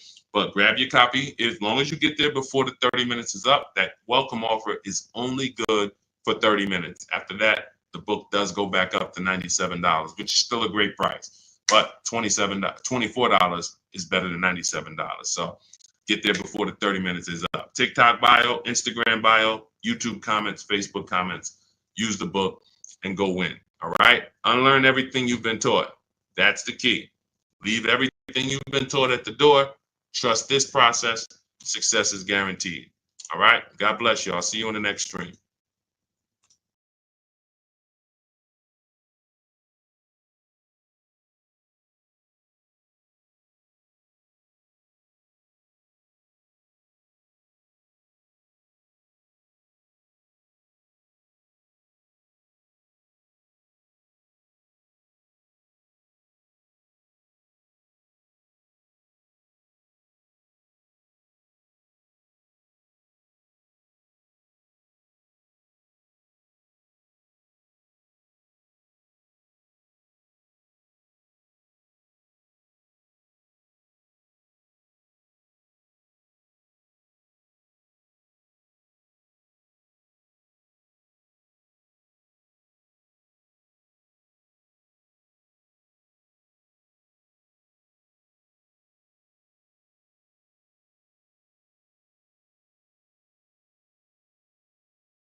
Welcome to Car Shopping Questions and Answers. If you are car shopping now, or you will be in the next 6 months, I want you to type me in the comments. We're about to go live, do some serious car shopping Q&A for the next 45 minutes to an hour. So you can start typing your questions, as many questions as I can get to in an hour. We'll get through them. And what you often will see, that someone else is going to ask the same question you have. So a lot of times you'll actually, even if you can't get your question into the stream, because usually by the time we get 20, 30 minutes in, we got lots of questions and we don't always get to them all.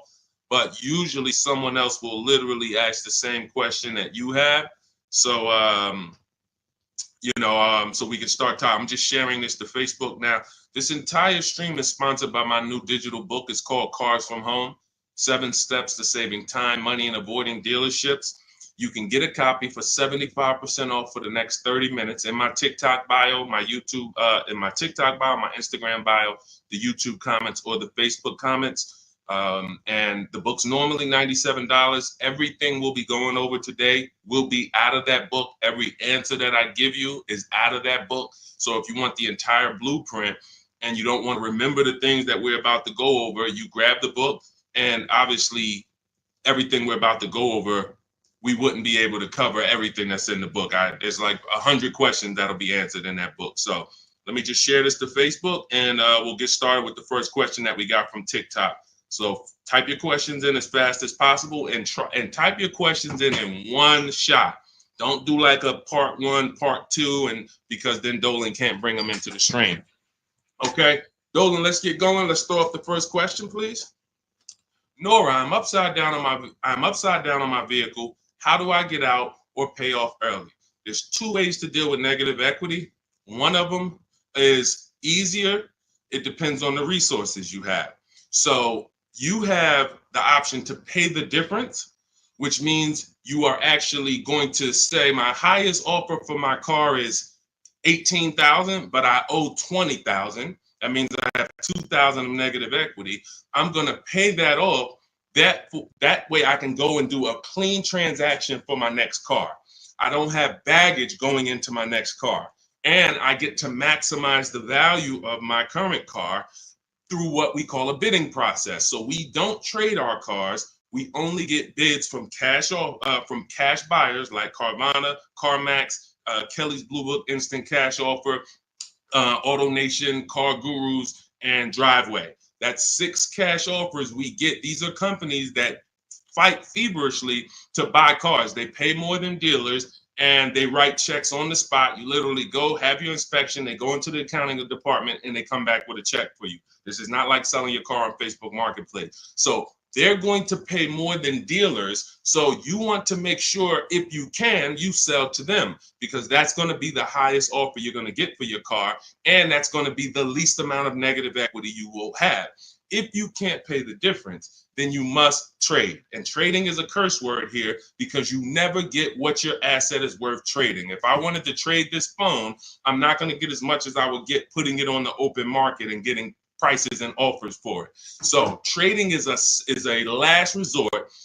What happens is, if you can't pay the difference, you now will go shop for your new car, find a dealer willing to sell you the car at the lowest price, and then you would ask that used car manager to value your car. I do not recommend you go into the dealer and let them just mix the deals together.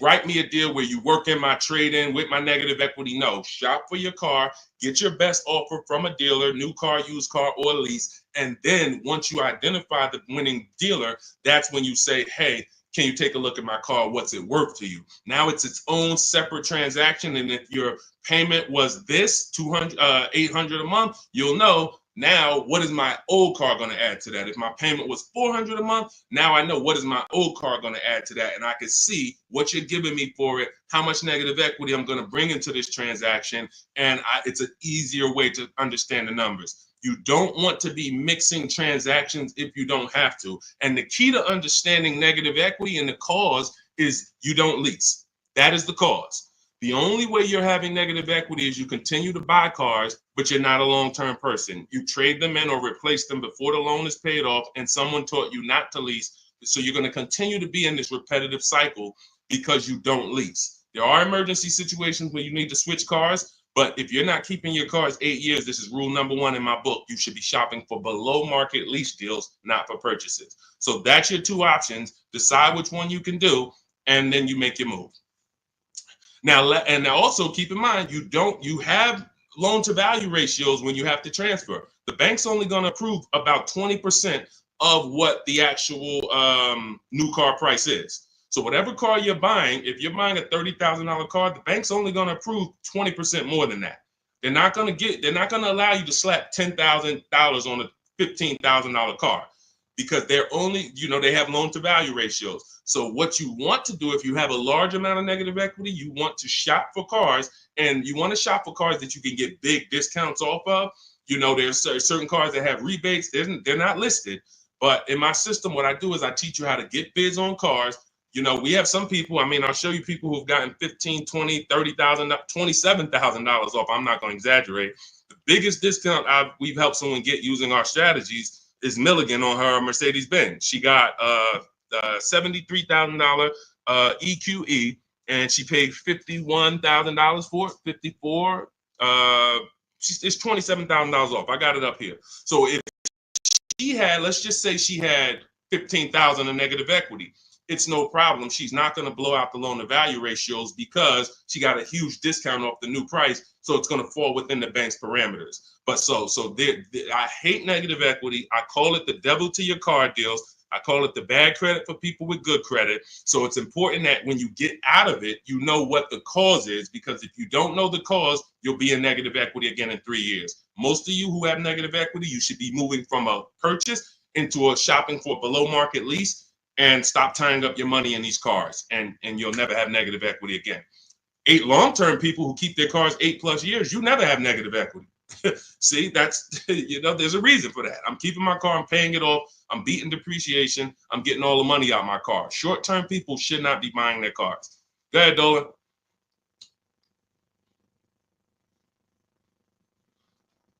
All right, keep typing your questions, y'all. We'll get to as many questions as we can in 45 minutes. Now, let me just actually say this. We have a 7-step process. Everything in my system is 7 steps. We don't go, see, a lot of times you don't understand what you should be doing first. Should I be focusing on my old car, my trade-in, shopping for a car first? What should I be doing first? So we have a system that you actually now have a process. It's 7 steps. First step is the most important question. That's leasing versus buying. How are you going to beat depreciation? Because you're about to buy a depreciating asset. If you buy a depreciating asset with no plan to address or beat the depreciation, you are going to lose like everyone else loses. So we need to see, am I going to beat depreciation with a long-term purchase, or am I going to beat depreciation with a below market lease? Long-term purchase, I got to tie up my money. My money's going to be in the car 3 years, 5 years, 6 years, but over time, the depreciation is going to cool off. I'm going to have a vehicle that doesn't depreciate much. Who has a vehicle that they've had for more than 10 years? Type the number of years you've had it in the comments. If you had a vehicle for 10 years, type 10, 12. Even if you had it for more than 8, let's go 8 because it's called the 8-year rule. If you've had it for more than 8, type the number of years that you've had your vehicle in the comments. Let's see how many long-term people we truly have, because not a lot of people are long-term. Like every time I ask this question, we don't get a lot of people that's like, yeah, 8 years, 10 years, 12 years, 15 years. Look, we don't have many people that can say they even have a car on here that they've had for more than 10 years, more than 8 years. But you're tying up all this money in these cars, and then you're going and you're replacing them in 5 years and 6 years. And look, Sharon, 14 years. God bless you, Sharon. That's a long-term person. Look, Ray Johnson, 9 years. That's a long-term person. So they don't have to worry about depreciation. Their car right now is worth the same amount it'll be worth about a year from now. If Ray's car is worth $9,000, a year from now, it's going to be close to 9. He's beat depreciation. So if you're not buying cars to beat depreciation, you shouldn't be buying them, because you're not going to beat depreciation in the short term. You can't. It's impossible. The only way to beat depreciation as a short-term buyer is to get below market leases, because you're never tying up your money in that car. Not regular leases, below market leases. Big difference. Go ahead, Dolan. I see we had a question come from TikTok. Let's throw them up.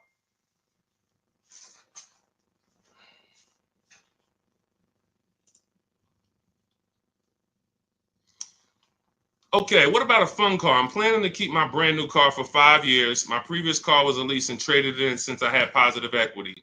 That you're going to lose. Keeping a car for 5 years, a brand new car for 5 years, you're going to lose. And I'm going to show you how big you're going to lose by doing this. You can't keep a car for 5 years. If you're telling me you plan to keep a brand new car for 5 years and then replace it, this is the depreciation curve. This is the depreciation curve. You're going on a sliding board. Whatever you paid for this car, let's say you paid $35,000. In 5 years, that car is going to be worth $17,000, maybe $15,000, depending on how much you drive. You're literally going down a sliding board, and then you're going down another sliding board when you get your next car. You're wrapping up money in these cars. Now, when we look at somebody like Ray, who kept his car for 9 years, his depreciation curve doesn't look like yours. It looks like this. See, this is what it looks like when you first buy the car. You're losing value every single day. You're losing thousands of dollars in value on a yearly basis. So when you go and say, all right, I'm going to just go buy this car, tie this up. Let me show you why you can't do that compared to someone who's leasing. You're going to spend thousands of dollars more. So you take somebody who got a below market lease like Zafrina. No, that's too. Let's use Zafrina. She gets a $65,000 vehicle. She's paying $579 a month. $65,000 vehicle, $579 a month. That's what we call a 1% lease or below. When you have your lease payment is 1% of the MSRP or less, that means that's a 1% lease or lower. She has a 0.88% lease. Now, she's not, over the next 3 years, she's going to invest in this car, $579 times 36. She's going to invest $20,000 to drive a $65,000 car. Now, if somebody bought this $65,000 car, what's their payment? Every $5,000, remember this rule, is about $100 a month on a 5-year loan. Remember that rule. Every $5,000, when you look at a car, is about $100 per month on a 5-year loan. So when you look at a $20,000 car, you should automatically say to yourself, that's going to cost me about $400 a month. You look at a $50,000 car, that's going to cost me about $1,000 a month on a 5-year loan. When you don't do that, now you let them put you in 6- and 7-year loans because you're not focused on what the real cost is. You're just like, get me to a low payment. I'll get you to a low payment. I'm going to put you in an 8-year loan. So we know this. Looking at her car, she would be spending roughly $1,300 a month if she bought that car. Even if she got an incredible deal, saved 10 grand off of the car, she's still going to be spending about $1,100 a month. She's putting $579 a month into this car. How do you compare $579 to $1,100? How do you compare $579 to $1,300? Let's say she bought a used version of this car. So instead of $65, she found a used one for $40. Every $5,000, $100, that's an $800 a month payment. How do you compare $579 to $800 for a used version? You can't. So when you're out here listening to people who've told you don't lease, they don't understand depreciation and they don't understand how to get below market leases. These are not regular leases. In order to get below market leases, you must employ competition. You must get at least 5 offers because every dealer's price is different. So when you walk into one Nissan dealer and they tell you it's $600 a month, you don't walk out and say, hey, Nissan's charging $600 a month. No, Nissan of Bay Ridge is charging $600 a month. But this Nissan deal over here might be at $500. This Nissan deal over here might be at $420. You need to stay at home, get multiple offers. You can do this my way through email using the systems in my book, or you can do it your way, calling around and get multiple offers. But once you see how different these offers are, you'll realize how many dealers have been ripping you off. And 80% of them do this. 80% of them, their best offer is not going to be below market. They're going to make a certain amount of money or they won't sell the car to you. But we find the ones who will. All of this is in my new digital book, Cars from Home. It's called Cars from Home, 7 Steps to Saving Time, Money, and Avoiding Dealerships. You can get a copy for 75% off for the next 30 minutes in my TikTok bio, my Instagram bio, the YouTube comments, or the Facebook comments. You'll have everything we teach step by step. You can Google the book, Cars from Home. It's already 5-star rated. We've already got tons of people using it, talking about it. And this is what I want for you. I don't want you paying above market or market value like everyone else is paying. You need to be paying below market value. And the only people that pay below market value are people with strategy. Okay, so I would tell you, Kitty Cafe, the first thing you need to be concerned with is actually leasing and not buying.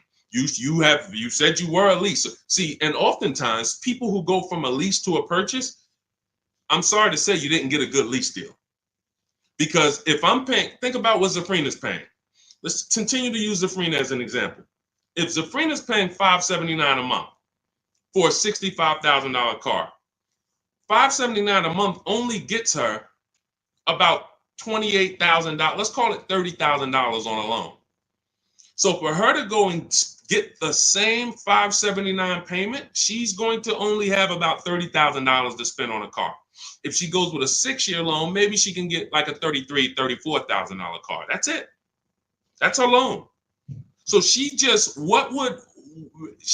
going to have a hard time going from a $65,000 vehicle to a $35,000 vehicle. Most likely she's going to get something used. It's going to be older, and she's going to be like, wow, I'll just keep leasing. But if she was paying what other people are paying for this same Jeep, which is probably, I would say a lot of people for the same Jeep would probably be paying about $800, maybe $900.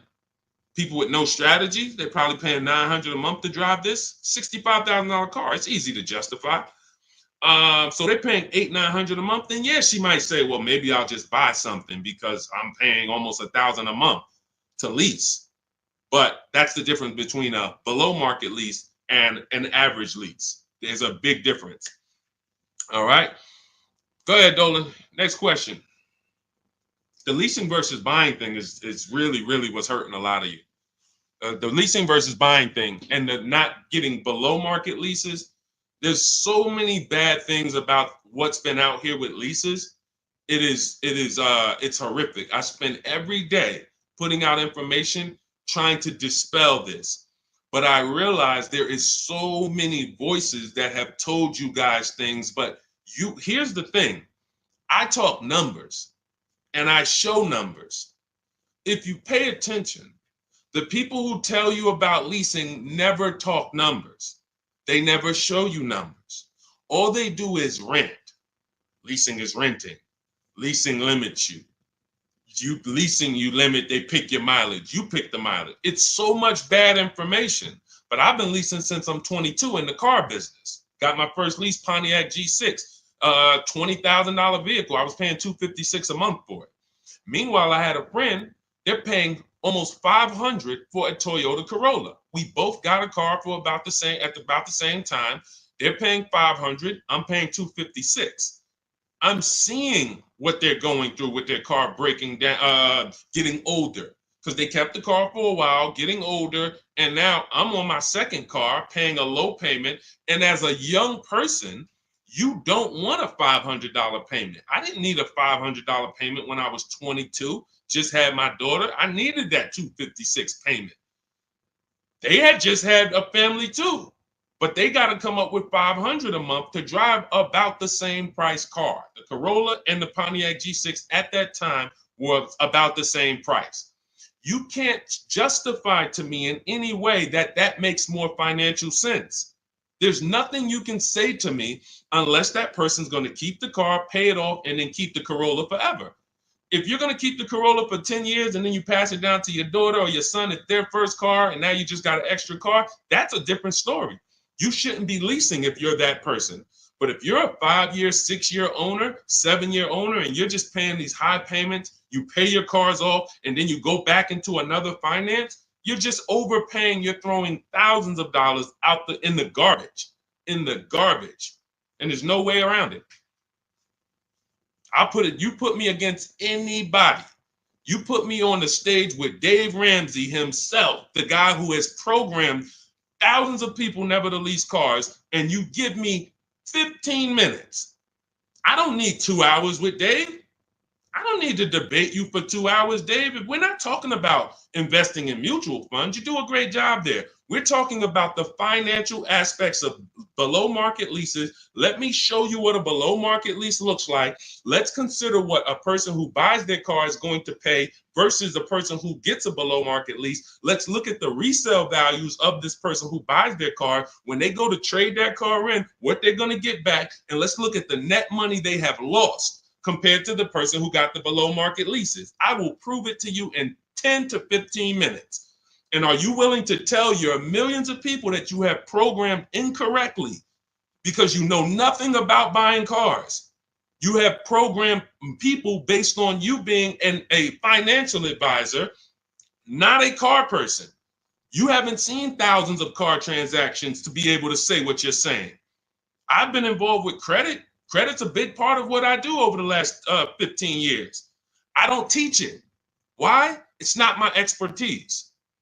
It's not my lane. It's easy for me to say, hey, I got a lot of people need to know about credit. Let me just start giving y'all some credit advice. No, because I respect the people who have learned credit to the T. Dave Ramsey decides I want to teach about cars. That's where he has led millions of people astray. And he has thousands of people investing in cars, short term, losing on resale, getting killed by depreciation. And they're like, well, Dave told me to do this. It's hard. It's hard to help. It's hard to get those people to unlearn. Go ahead, Dolan. Next question. Keep typing your questions, y'all. We will get through as many as we can in the stream. Good point. I only financed as I wanted to upgrade from my lease. My lease was $180 a month for 36 months. That's a big change. $180 gets you $10,000 on a finance. That's all $180 a month gets you. Now, if you put money down, that's different. Obviously, there's a lot of cars most cars don't lease for $180. So I'm assuming that you put some money down to get there. But again, what were you driving for these payments? You're driving a brand new car. There's no comparison. When you're getting below market deals on leases, there's no comparison. Again, let's look at Charles. Charles gets a Palisade, $48,000 vehicle.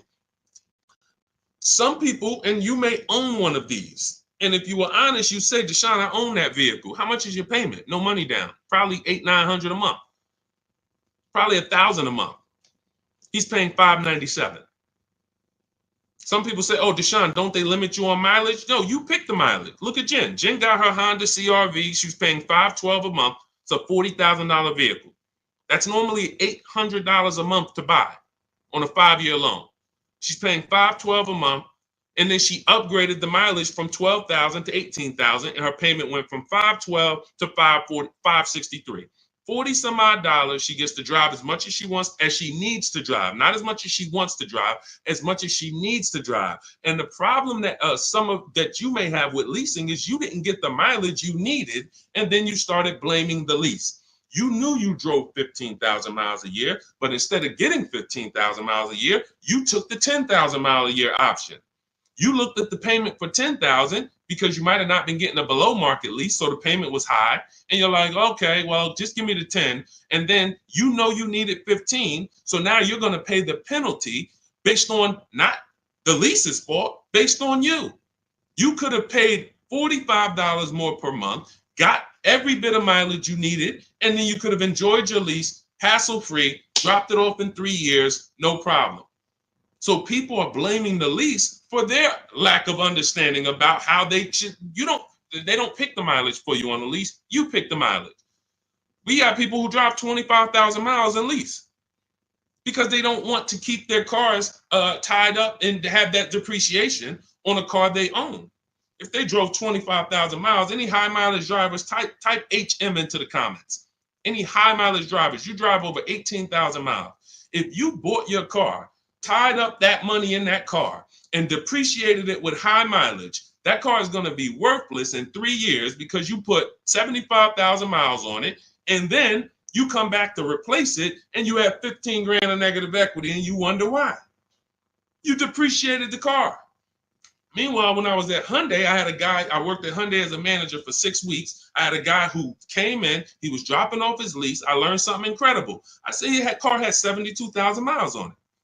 I said, you leased this? He said, yeah, I used to buy. I stopped buying because I would always have negative equity. I only lease now. 25,000 miles a year. I drop it off every 3 years, get me a new one. I'm in sales. I looked at his lease contract and I saw that his payment was less than $200 a month more than what a normal below market lease on that Sonata was. If a normal below market lease was $350, he might have been paying like $550, $525. It wasn't $700.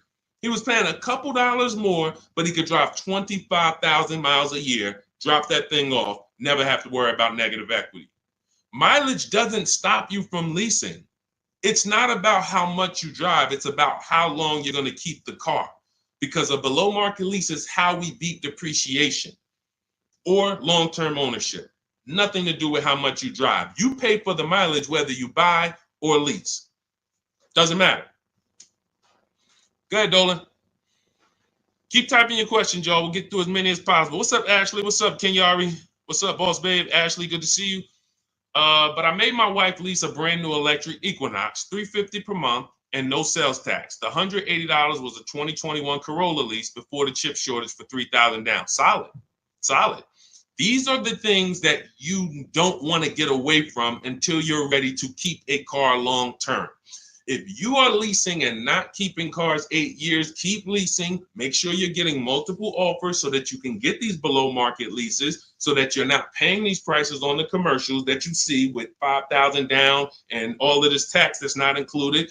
We are getting below market leases, and in order to do that, you must get 5 offers, at least 5 offers. Now you get these below market leases, and you keep doing that until you are ready to buy something. Because as Cafe just said, if he's paying $3,000 down, $180 a month, somebody who bought that Corolla is paying $3,000 down, $500 a month, because a Corolla is probably about 25 grand now.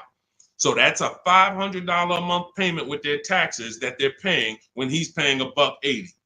This is not, look, for a brand new electric Equinox, he's paying $350 a month. This is someone else who knows how to get great lease deals, whether he's negotiating for them or whether he's calling around getting multiple offers. It doesn't matter. He's getting prices that you are not getting. And that's the prices we get. You want to understand that all prices aren't the same. There's below market price, there's market price, there's above market price. Above market is for the people with no strategy. You just walk in and you sign the deal.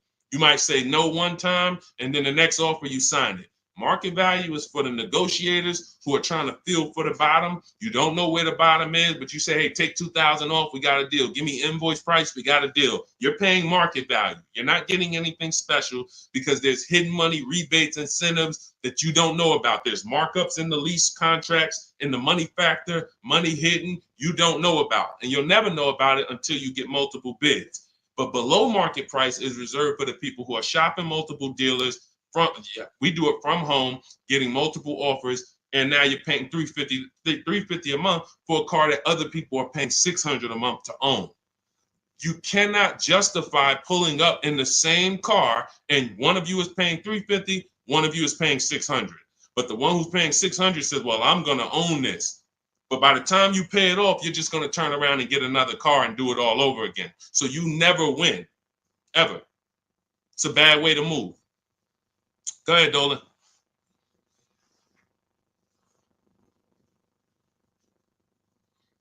What's up, Ray Johnson? Do you need to... Hold on. Do you need to know all the bells and whistles? I don't know what that means. Can you rephrase that question? Let's type it in another way because I don't know what you mean by that. Can you elaborate? What about the people that drive high miles? You should still be asking yourself, how am I going to beat depreciation? The first step in my process is to determine what I'm going to do to beat depreciation on this depreciating asset I'm buying. So if you're a high mileage driver, you drive more than 18,000 miles per year, you're depreciating your car so rapidly that in 5 years, you're going to have, call it 100,000 miles plus on the vehicle, but your loan does not move that fast. Most of your loans are going to move this way, but your depreciation is moving like this because you are just using the heck out of the car. This is point and proof that you pay for usage, whether you buy or lease. If you bought a car and put 100,000 miles on it, you do pay for that. If the same person bought the same car, but they only put 50,000 miles on it, their car's worth more than yours. They can sell it for more. So you lose based on your usage.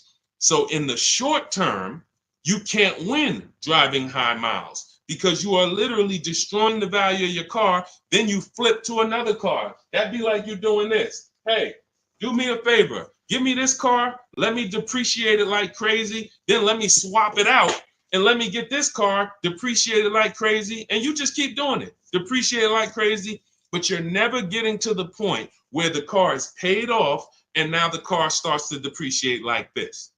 That's for the people. If you have a car that you've had for 10 years, 12 years, 9 years, 14 years, this is what the car is depreciating like.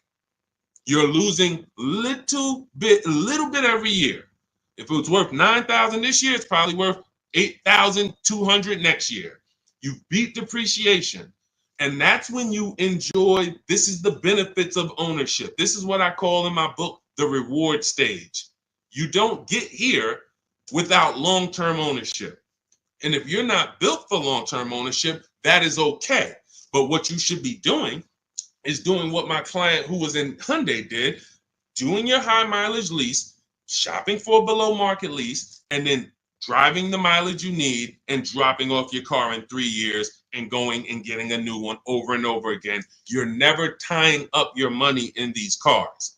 If you're going to tie up your money in these cars, you better have it in there for the long run. If you're going to tie up your money for 5 years in a depreciating asset, you are losing money in depreciation. Like you can't get it back. That's why you're never happy with what the car is worth. When you come and find out what your car is worth, you're like, I can't believe that's all you're giving me for my old car, because you're thinking about how much you put into it. Long-term owners like this, those of you who have cars that you kept for 12 years, you're not thinking about the resale value, right? Right or right? You're like, Sean, I got so much money out of this car. I had this car, man. The transmission went out. I put a new transmission in it. I got my money out this car. That's the benefit of buying. And if you're not buying, you should be if you're not getting there, you should be shopping for below market leases, never tying up your money in these cars to begin with. It's only two ways. Get out the middle. It's three people: long-term keepers, short-term leasers. Then it's the people that's stuck in the middle. You buy your cars, trade them in. You lease the car, you buy the lease. Stuck in the middle. Go ahead, Dolan.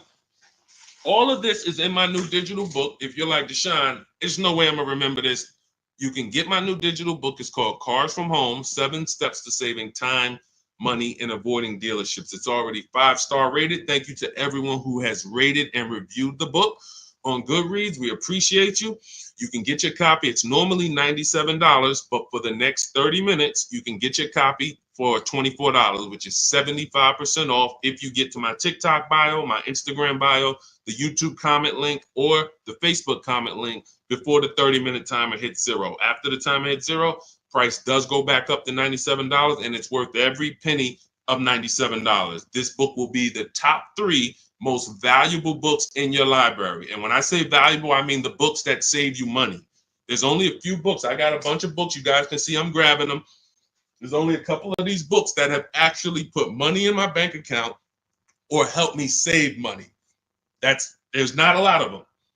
This will be the top 3 most valuable books to your bank account. That's all I care about. So go grab your copy, TikTok bio, Instagram bio, YouTube link, or Facebook comments, and you'll have everything we teach in the blueprint of how to get below market leases, below market purchases, below market new cars, used cars, high mileage driving. Everything is in there step by step. It's a blueprint. All right. Go ahead, Dolan. All right. Buy a car for the first time. I'm going through my bank. My budget is $8,000 and I finance the rest. So you have $8,000 cash. You want to see, can I get a vehicle without using that cash? So if you're talking about financing, first thing you want to decide is, what can we get without a down payment? So depending on where I want my payment to be, let's say $350 a month. Maybe I want it to be $350 a month for 5 years. Well, can I get a car with everything I want, everything I need, $350 a month for 5 years? That's my budget. If I could do that, I don't need a down payment.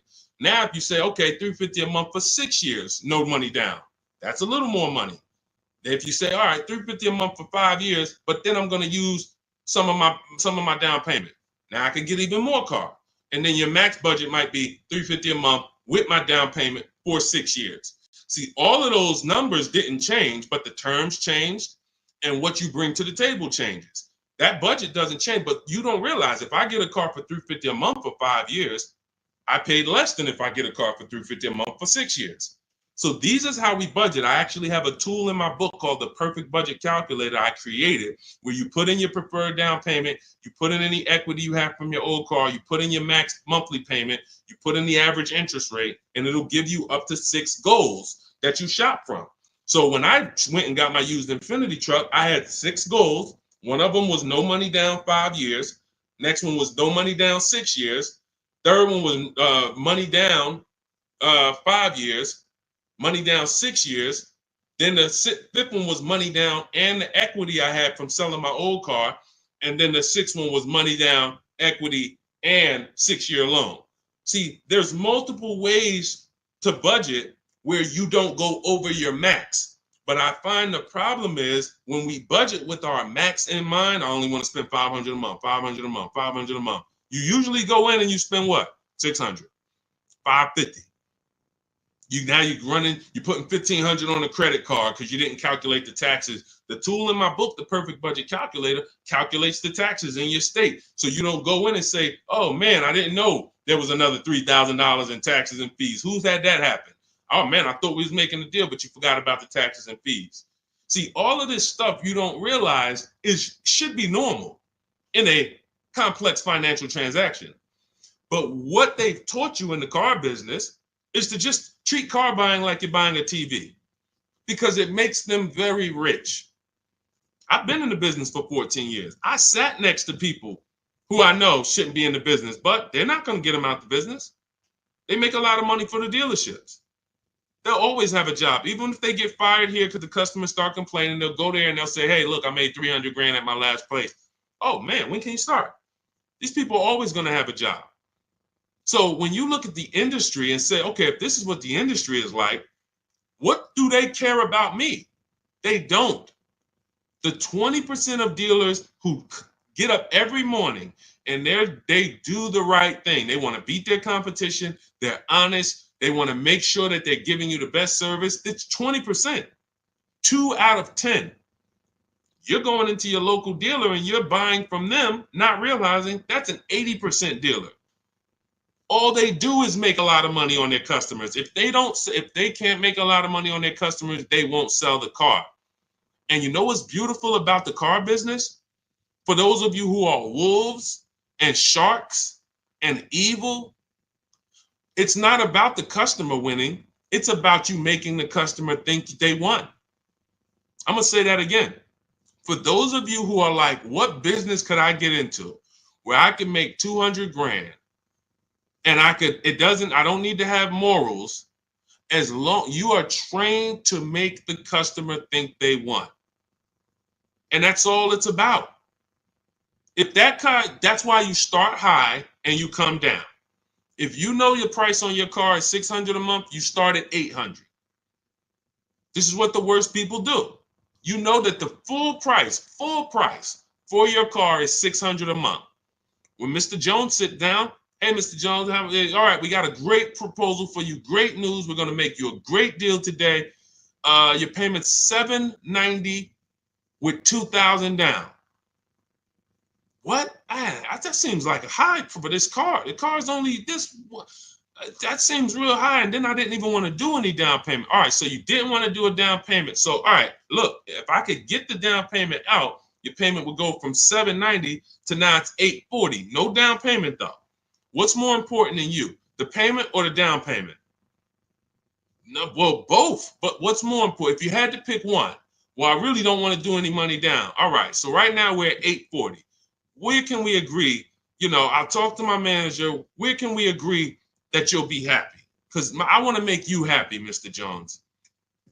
Nah, I mean, I'm thinking of paying I really wanted to be at $500, Mr. Jones. I understand. Where'd you come up with that number?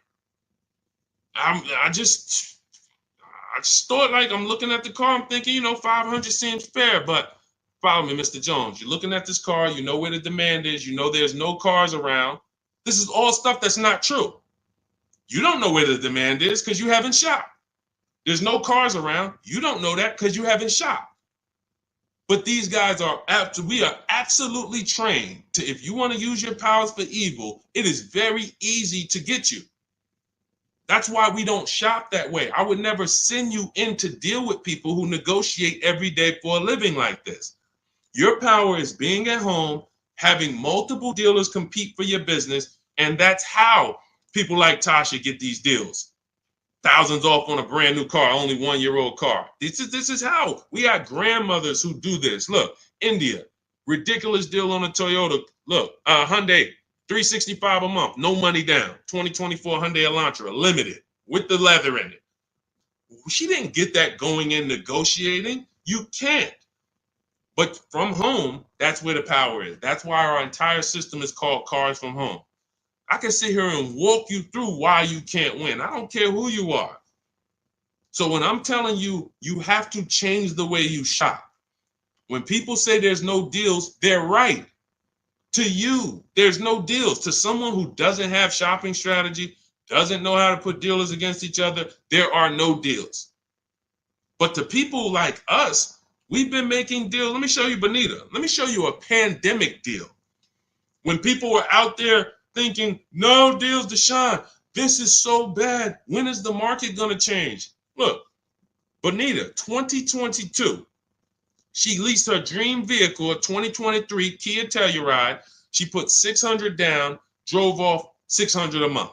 She gave him $600, drove off. No money down lease. People were leasing and buying these vehicles for $10,000 over sticker. I'm not on here to talk to you about hundreds of dollars. What do I care about hundreds of dollars? You think we're on here? You think we're getting together to gather you guys to talk about hundreds of dollars? That doesn't matter to me. Thousands is all we talk about. Every single thing we discuss here is $1,000 mistakes. You not leasing when you should be leasing. $5,000, $7,000 mistakes minimum. You not getting multiple offers on your car. Could be depending on the car, you look at somebody like Kimberly. Kimberly gets $20,000 off her Maserati. $20,000. Sean gets $20,000 off his F-150 Lightning. These are just some of the, look, even somebody like Tiffany, let's take a smaller discount. She gets a Mazda CX-90. She gets $6,500 off. What happens? There are people who got that same car. You won't say, they're not going to say it. They'll never say it. They'll never come on here and say, hey, Deshone, I got that same car you just showed her get, and I only got $2,000 off. They won't say I overpaid by $4,500 because I didn't know this. But I'm telling you, I know this because I've been working with people around the country. So understand, we're not here to talk small numbers. When we're tapping in, we're asking you to tap in, lock in, so that you can actually keep thousands and thousands of dollars in your bank account instead of putting it in these cards or giving it to these dealers. That's it. So everything we discuss is out of my new book, Cars from Home, 7 Steps to Saving Time, Money, and Avoiding Dealerships. It's a 7-step process. Doesn't matter whether you're leasing, 7 steps. Doesn't matter if you're buying new, 7 steps. Buying used, 7 steps. You want to sell your leases, which who didn't know you could sell a lease? Put a question mark. Who didn't know you could sell a lease? Type a question mark in the comments. Question mark. Deshone, what do you mean you could sell a lease? Okay, thank you. We're renovating with the jeans. Okay, look, Lynn, Brooke, Miss Tucker. Look. How much does that cost you? Not knowing, and we begin to teach people to do this during the pandemic because every single car was $7,000 to $10,000 more than it was truly worth. So a Jeep Grand Cherokee, I sold my Jeep Grand Cherokee for $28,000 after I had leased it for 3.5 years. 39 months, I leased it, and then I sold it for $28,000. The vehicle, brand new, was $35,000. Brand new, that Jeep Grand Cherokee Laredo that I leased for $330 a month, paid $330 a month for 39 months. I sold it for $28,000. CarMax won the bid, and I put $9,800 in my pocket. I helped my mother sell her lease on her Mazda CX-5 for $10,200 in equity she put in her pocket. Now, those equity numbers don't exist anymore. That was a once in a lifetime seller's market. Well, so far in our lifetime, so far, there's people who still want that. They still are basing, and you may know people who are like, hey, well, I'm gonna buy this car and I'm gonna flip it because I bought a 2019 Mustang and then I sold that Mustang in 2021 and got all my money back. Try that again. You're gonna lose everything. It's over. It's over. That was a limited inventory, global shortage, chip shortage. Everything's worth $7,000 to $10,000 to $12,000 more. Those who cashed out won. Those who cashed out at that time won big. You can look back over history, and I helped a lot of people do that. You can look at my videos. Some of my biggest videos, 5 million views, 3 million views, was how to cash out. People coming on there, yo, I just sold my lease. I made $7,000. Yo, I made 10 grand because of you. Yo, I sold 2 leases. I'm telling everybody during the pandemic, cash out, cash out, cash out, cash out. You won't be able to do this again. But there's still money to be made if you have equity in your lease. There's still $2,000, $1,700, $3,000, $4,000. Some of you low mileage people who you lease, but you only drive 5,000 miles a year. There's equity there. But you got to know how to get it. You got to know how to get bids. What's the process? And get we get bids from CarMax, Driveway, Carvana, Kelly's Blue Book Instant Cash Offer. What is that strategy alone worth? Just the cash out, just the equity assessment, step 2 in my process is worth. For those of you who trade in cars, that right there, one step out of my 7-step process is going to be worth thousands of dollars to you. So you can get my new digital book, Cars from Home, 7 Steps to Saving Time, Money, and Avoiding Dealership, and you can get it for 75% off. That's my welcome offer to you, but it's only for 30 minutes.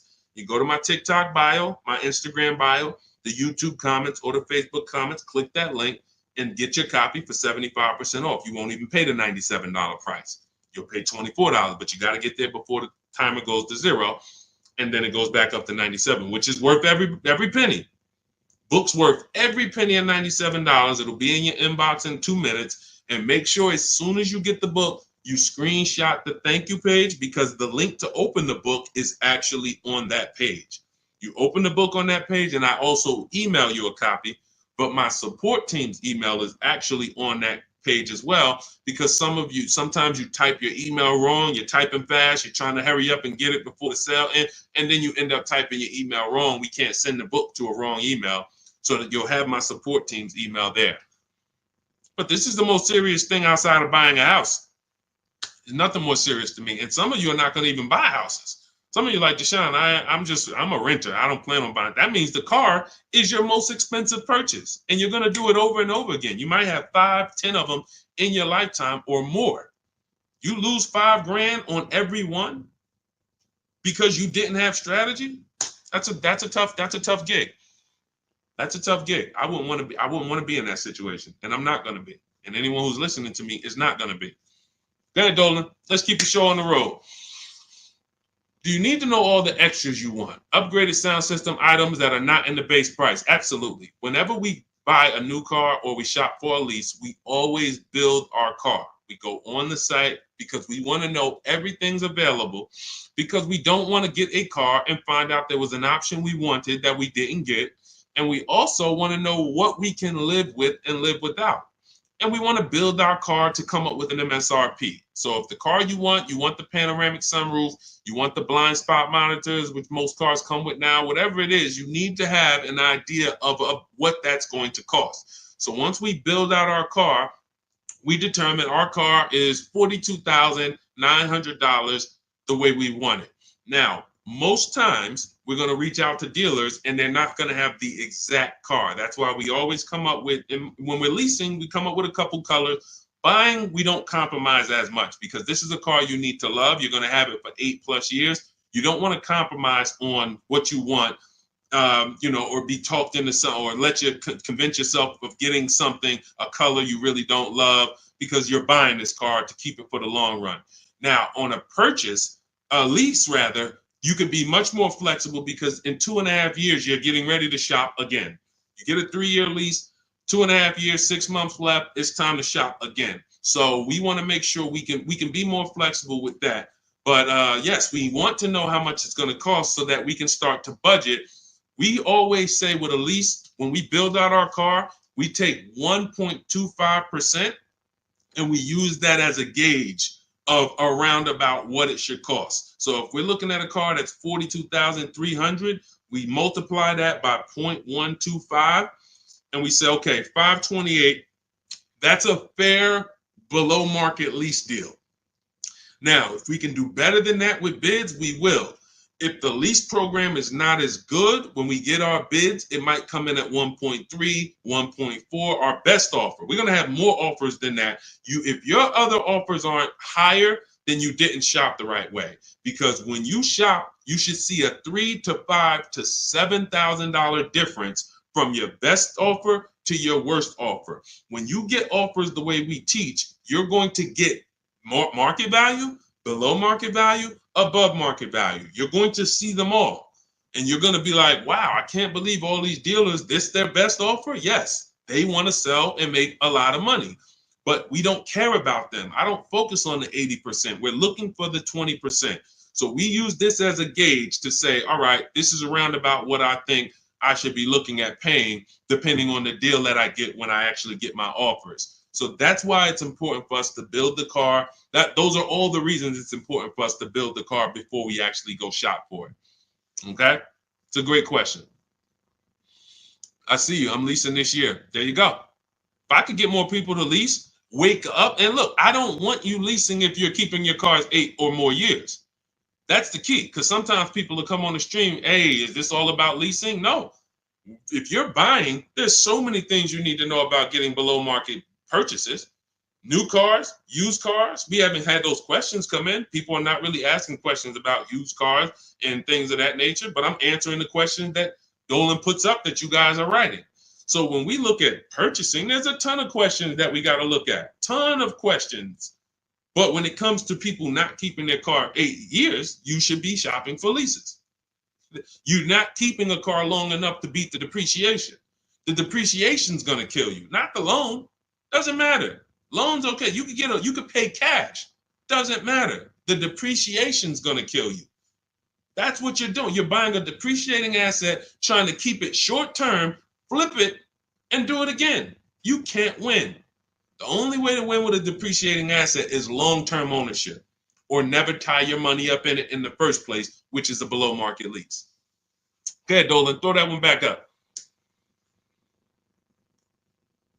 Arturo, does your credit score affect the lease? Sure. You want to have fair credit. I always tell people you want to get to about a 660, 680, similar to if you were trying to get a good deal on a house.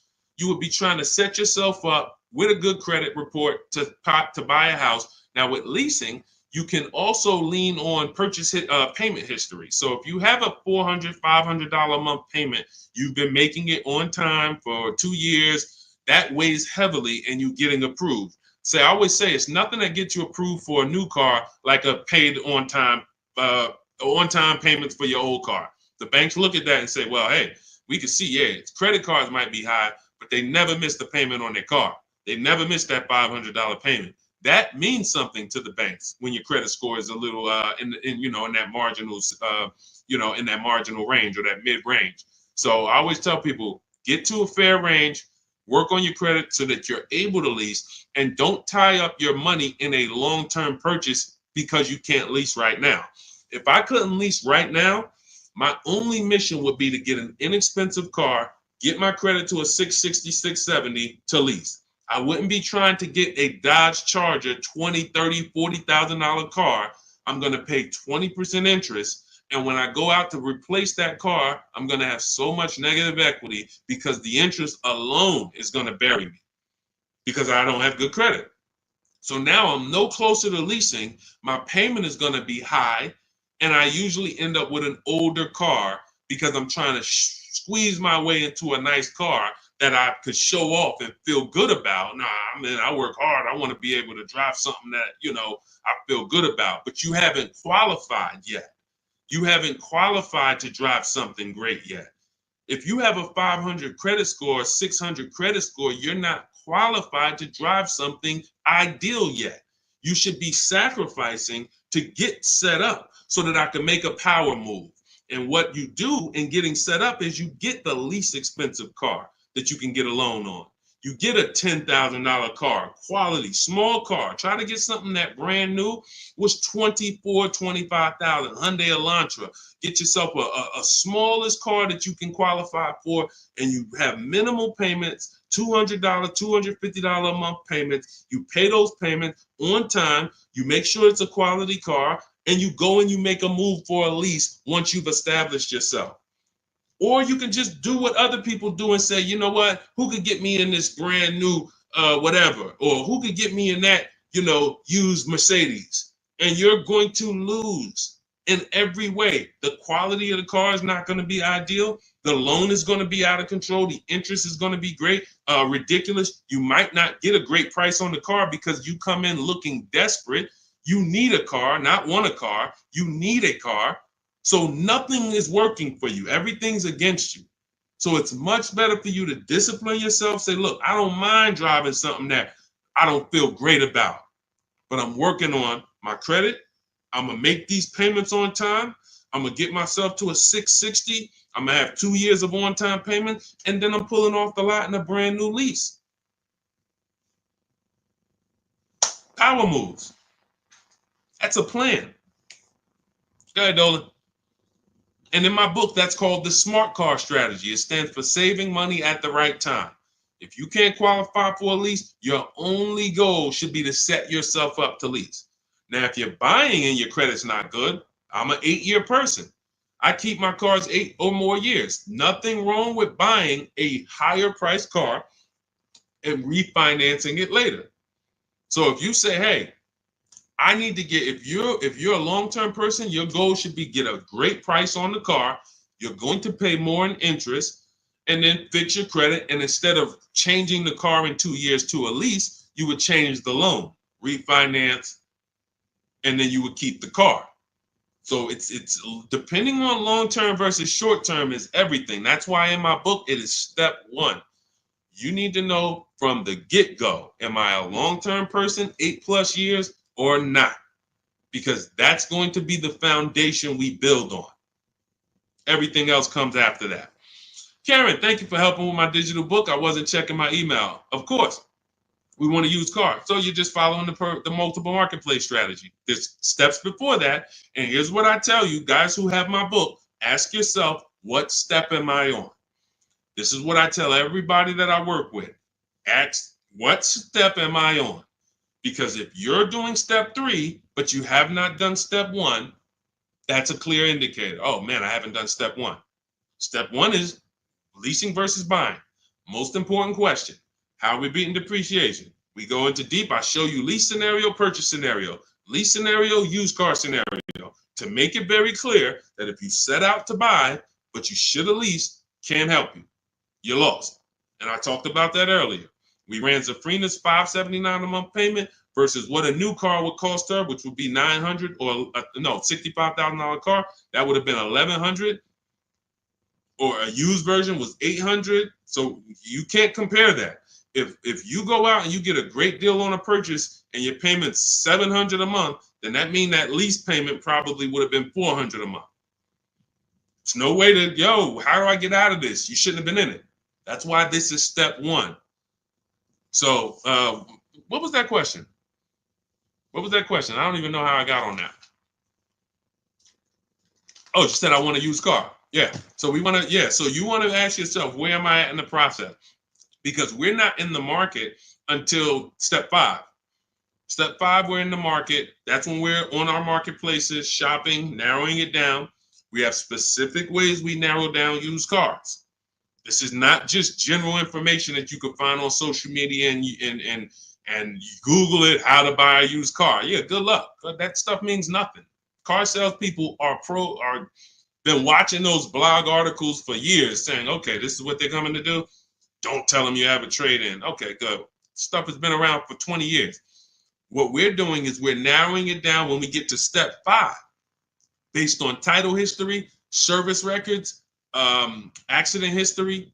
Then we're narrowing it down and we're coming up with our top 5 choices, top 3 to top 5. Then we're verifying who has bogus fees, who put one price online that they're not going to honor. So all of these This is my top 5 list, but some of these might be fake prices. So we need to verify that. And then we're going to get the new car price to find out what the true discount was. How much was this vehicle brand new? When I bought my Infiniti truck, I narrowed it down to 4 choices. They were all white, between $30,000 and $32,000. Sounds similar. They're not. You're looking at 4 white Infiniti trucks between $30,000 and $32,000. Similar miles, all 2020s. They were 3 years old at the time. Looking at all 3, whoa, these vehicles look similar. Once I got the brand new price, I found out one of them was $46,000 brand new. The other one was $48,000 brand new. The other one was $52,000 brand new. And the one I ended up getting was $54,000 brand new. Big difference.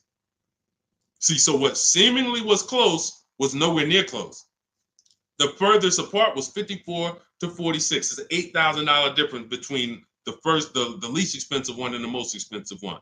But without the brand new price, you don't know that. You're choosing the wrong vehicle, thinking, oh, I got a good deal. No, the good deal was that other one that you didn't pick because you didn't have the brand new price.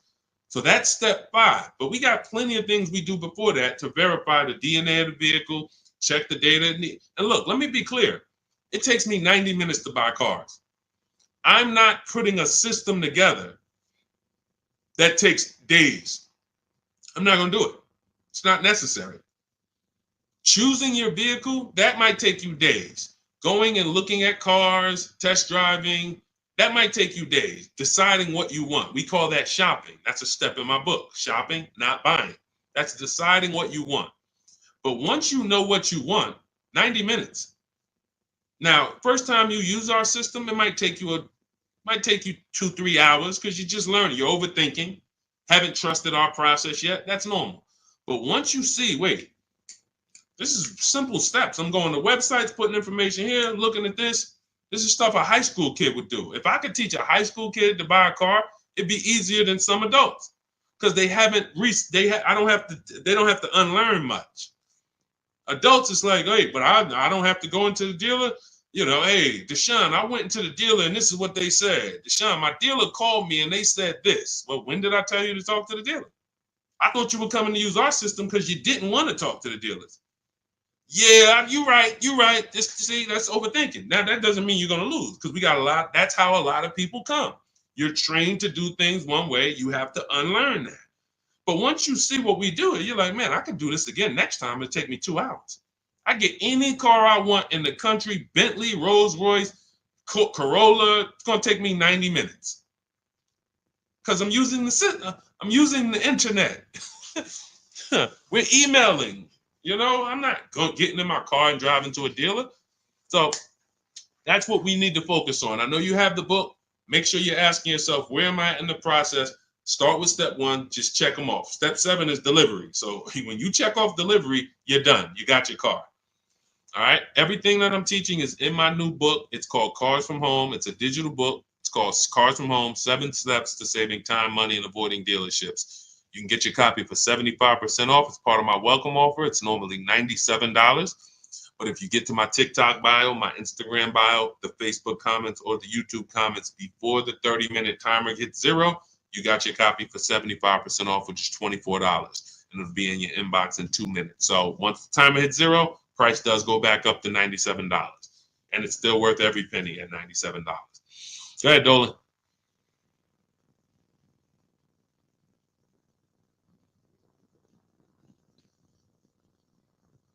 Dolan, you there?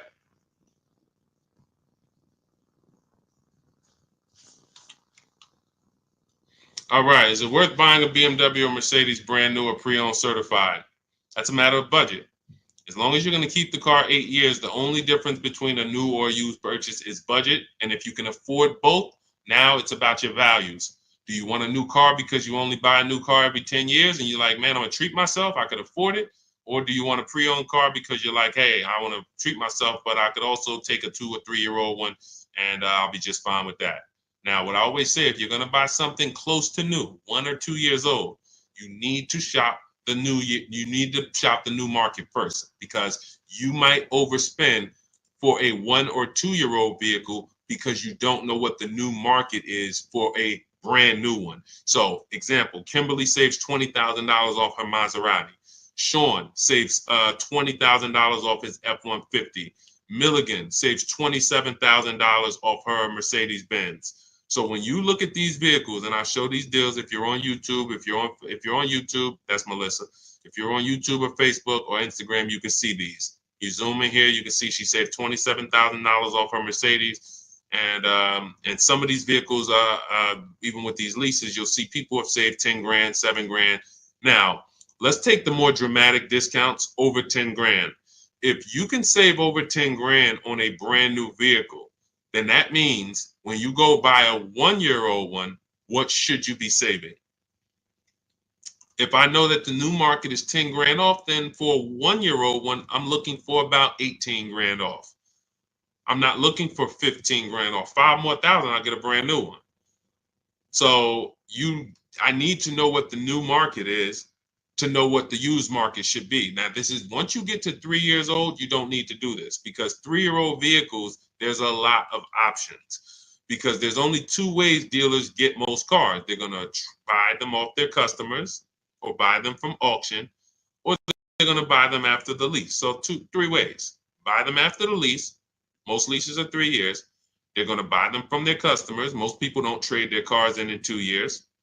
Or they're going to buy them from auction. And most people are not getting rid of their cars in 1 or 2 years. So you don't have a lot of options to choose from. You have limited competition. And when you have limited competition, you have a high chance of overpaying.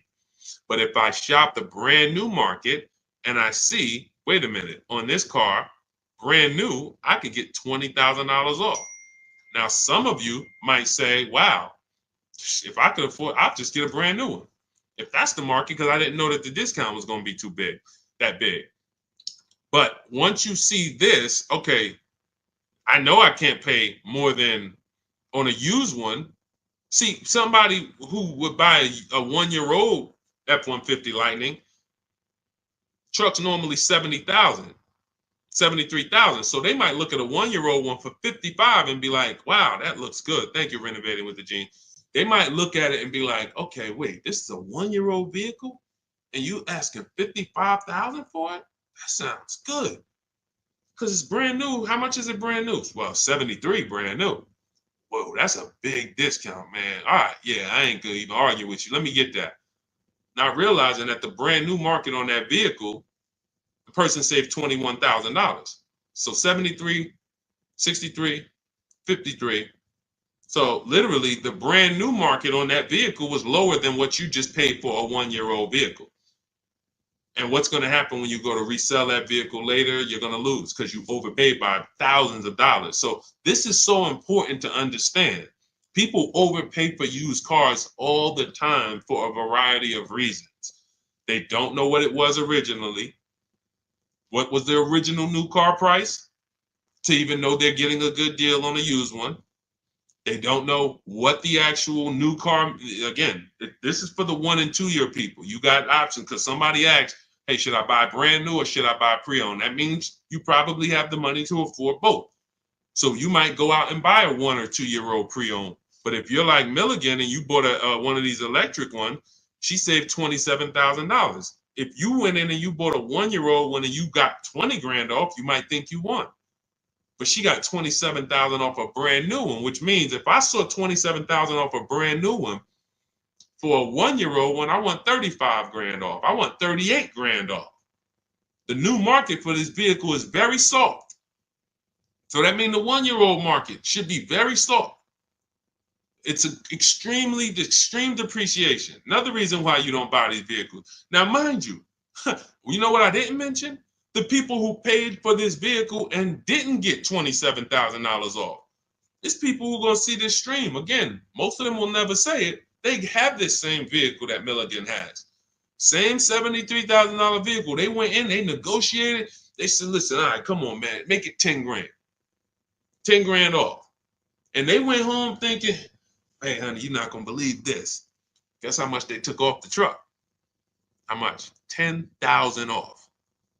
They in there, oh, I won. See something like this? That's why you can't feel for the bottom. Negotiating and feeling for the bottom, wondering, all right, I think I'm at the bottom. That sounds good. You can't win.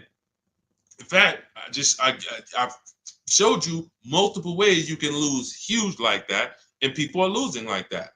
You can't feel for the bottom. You don't know what we have as the dealers. You don't know what rebates I have. You don't know how many incentives I have. You don't know if the manufacturer sent us extra money because we got to move these vehicles. You don't know any of that. You come in and asking for the invoice. All right, invoice on a $73,000 car, 6.5% markup. All right, invoice is 57, and a good salesman's gonna fight you for invoice. They're not gonna just lay down and give you invoice, even if they sitting on 20,000 in rebates. A good salesman is fighting for every dollar of the commission. So you've been, hey, how they gonna fight? They got 20 more thousand. You telling me they got 20,000 in rebates and they gonna fight me for 1,000? Yes, because it's perception. If they take off $10,000 for you in a heartbeat, you might think, wow, you took off 10,000 a little too fast.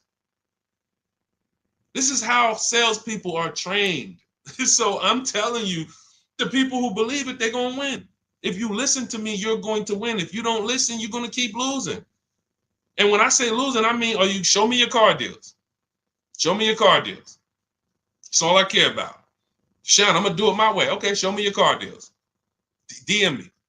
Sean, I did it my way. How this look? All right, would you bet me $1,000 I can't find a better deal than this? Would you take the bet? I'm looking at your deal. You did it your way. Yeah, I went in. I negotiated this thing. Okay. Would you bet me $1,000 that I can't find a better deal than this? Oh, nah, man. I don't think I want to take that bet. I know you don't, because you don't have confidence that you actually got the below market deal. You might have got the best price from that one dealer. I don't doubt that.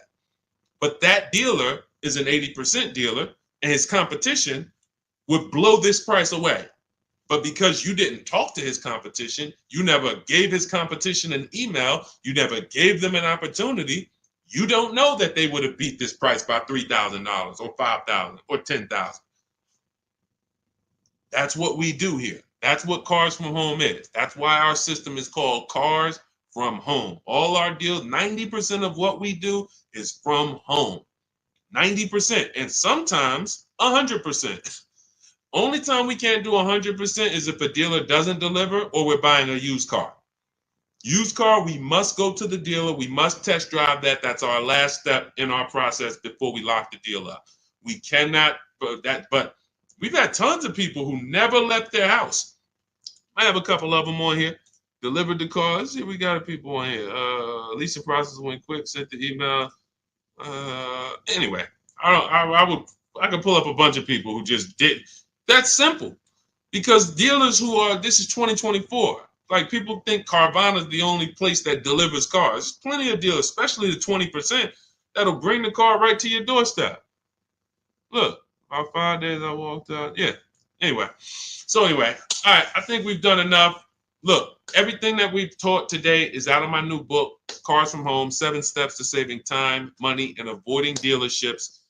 It's a 7-step process that I've developed over 14 years in the car business to buy, lease cars, below market value in 90 minutes. This does not take a lot of time. This is the easiest way. You don't have to be a great negotiator. You will stay at home where your power is, where you can put dealers against each other, put banks against each other. Thank you so much, Renovating with James. And you can employ competition. The same way you shop for everything else, competition, you can bring that to your car deals. And that's the only way you're going to get below market deals. And that's the only way you're going to start to enjoy car shopping. When you're at home and tons of dealers and banks are actually competing for your business, you actually enjoy that.